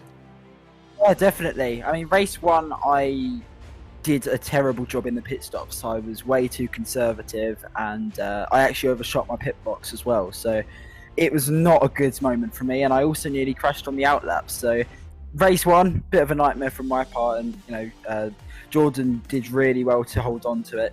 It's always difficult to defend in the Porsche because obviously it's not got the straight line speed. So yeah, he did a really good job, and I was happy to come back. I was gutted for Hamada because for me, I think he should have had first prize today. He was, extremely fast in that McLaren. McLaren's strong here, but Hamada is also really strong in his own right around here. So, I was gutted for him, but yeah, I couldn't be happy with race two. I really couldn't. It was a awesome battle with Jordan. Really massive respect to him. It was very, very nice. Yeah, and making the move stick through the Schumacher S. I mean, what was going through your head there? Censored, obviously, but what was going through your mind when you're going side by side through there with only a couple of kilometres to go? Well, I was just like, well, it's out of our, it's kind of out of our hands now because I expected a crash. I'll be honest. Through there, it's a one-line corner, so to even attempt to go side by side, let alone go side by side with only a tiny little touch on the exit, is just. I kind of came out the corner, kind of questioning. I was like, how did we do that? So, yeah, it was really, really great from Jordan. To be honest, it was a fun race anyway because I decided, obviously since I'd won the first prize last time and, my tyres were dead in race one, I decided, you know what, I'm going to see what it's like to pit for a second set, and it came good in the end, but it was a very, very, very good fun. So massive respect to Jordan. Well done to Jonathan as well. He drove a good race. Yeah, really, really good fun that was. And you've got yourself the keyboard, as you said, you won in the previous round. You've got yourself the headset today, so I'm expecting you to return to grab that third place prize of the mouse in the near future. But for now, Luke, congratulations on your runner-up prize. The floor is yours for any shout-outs, any sponsors you'd like to thank. So first of all, I'd like to say, massive condolences again to Hamada. He should have won. He would have won race one, and I think he would have definitely won race two. So, great for him, but he'll obviously come back stronger. I think he's doing the next one. So, yeah, he'll be up there. He always is. So, yeah, brilliant job from him. A massive thank you again to H3 Racing as always. They've been massively helpful recently, and I'm actually racing with SDO Esports with Team WRT Audi Sport in Paul Ricard's SRO tomorrow, which is very exciting for me. And obviously, this was a bit of preparation, obviously in the Audi, so trying to get used to that as much as possible. Obviously, it's a car I don't often drive, so yeah, massive thank you to those guys for the opportunity. I plan to make the most of it. Hopefully, I won't let those guys down. And also, finally, thank you for everyone for tuning in. I hope you enjoyed that last race. I think it was very, very exciting from my end. Hopefully it was the same from yours. It was certainly exciting from the commentary box as well. Luke, it's been a pleasure to talk to you. Congratulations, and congratulations on your second place and new headset as provided by HyperX. Very much. Thank you. Take care. And I'll now hand back over to Alex Goldschmidt, who's there with our series winner. Yes, a total of 40 points, a win in the sprint, and second, despite his best efforts to keep Luke Whitehead at bay. Jordan Grant Smith is the winner of our third event of the HyperX Open Series. And Jordan, firstly, many congratulations, and you pick up the Alloy Elite 2 keyboard courtesy of HyperX. Firstly, how are you feeling? Honestly, amazing. I didn't know going into the last race what the points were for the second race, so I was just gonna race right until the end, regardless of, even if I had to keep P2. I didn't know. I was just fighting until the very end. But yeah, no, honestly, respect to Luke. An amazing move through the Schumacher S, and just amazing racing overall.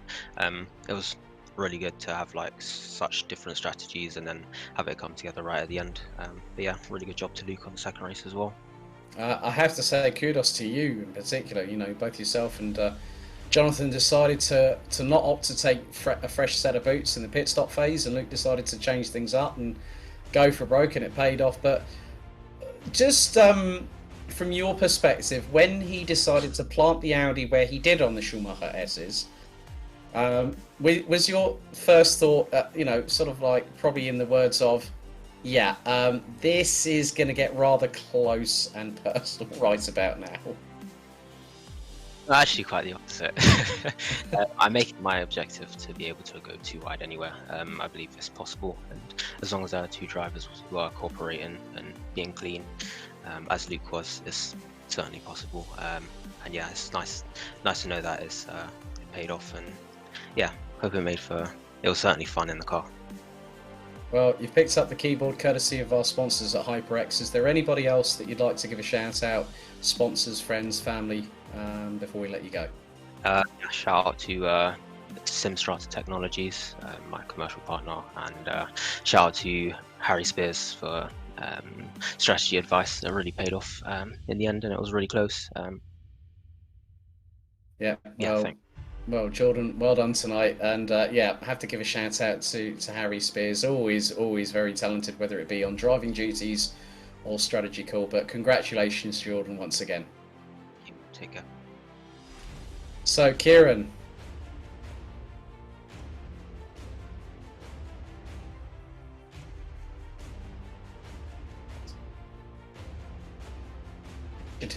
From World Pro Racing and also from HyperX, the title sponsor of it, to give something back to the community. And it just shows that these drivers are willing to put it all on the line, and we saw that tonight. We saw great shows for great prizes as well, as provided by HyperX, and the three drivers that walk away with those prizes are fully deserving of them. They put on a fantastic show. They've put the strategies working whenever they needed to, and we even saw different strategies in the feature race all coming to a head in the final few minutes of the race. I don't really know what more you could have wanted. It was great battling, great fighting all throughout the field, and I can't wait to do it all again very soon. Indeed. Well, realistically, to finish things off here at this broadcast on World Pro Racing, firstly, we'd like to thank every one of you that have been watching, courtesy of TVM Sports in Malta, Motorsport.tv, and our friends and partners at Esports Television, along with the World Pro Racing Facebook, YouTube, and Twitch streams. Just a brief reminder, we have got so much racing going on next week. The Duo Series returns, funny enough, at this particular circuit, the Nürburgring, for a 3-hour endurance race. It is a team event. Sign-ups still very much open, and there are plenty of spaces available. It's a 3-hour race around the Nürburgring. We head to Elkhart Lake, Road America, for the final round of the Alpine GT4 Championship. The AMD GT4 Championship heads into its next round next Thursday, and once again, we head back to the World Pro Racing Assetto Corsa Competizione Sprint Series. It's the penultimate round next week at Monza. So on behalf of Kieran McGinley, myself, Alex Goldschmidt, the team over in Malta, our race director crew of Adrian Figallo and George Muscat, both FIA accredited, and also to our broadcast team, Justin and Nathan Mifsud behind the cameras. That's it from us for now. See you after the weekend for what is going to be action galore, adrenaline highs, and maybe a few contretemps along the way. Thank you for watching, and good night.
World Pro Racing, where sim racing becomes real.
Senna was a god.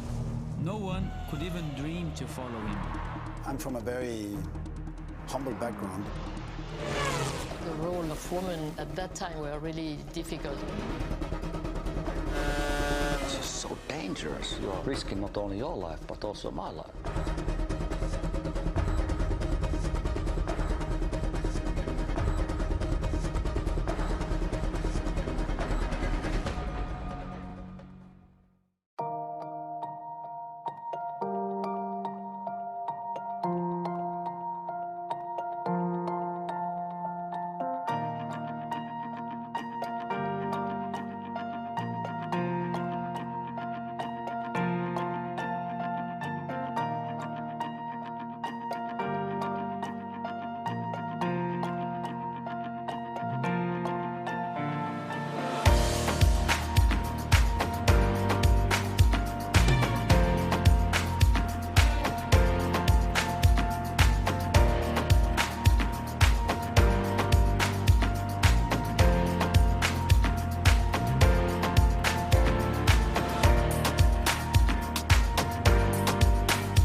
World Pro Racing, where sim racing becomes real.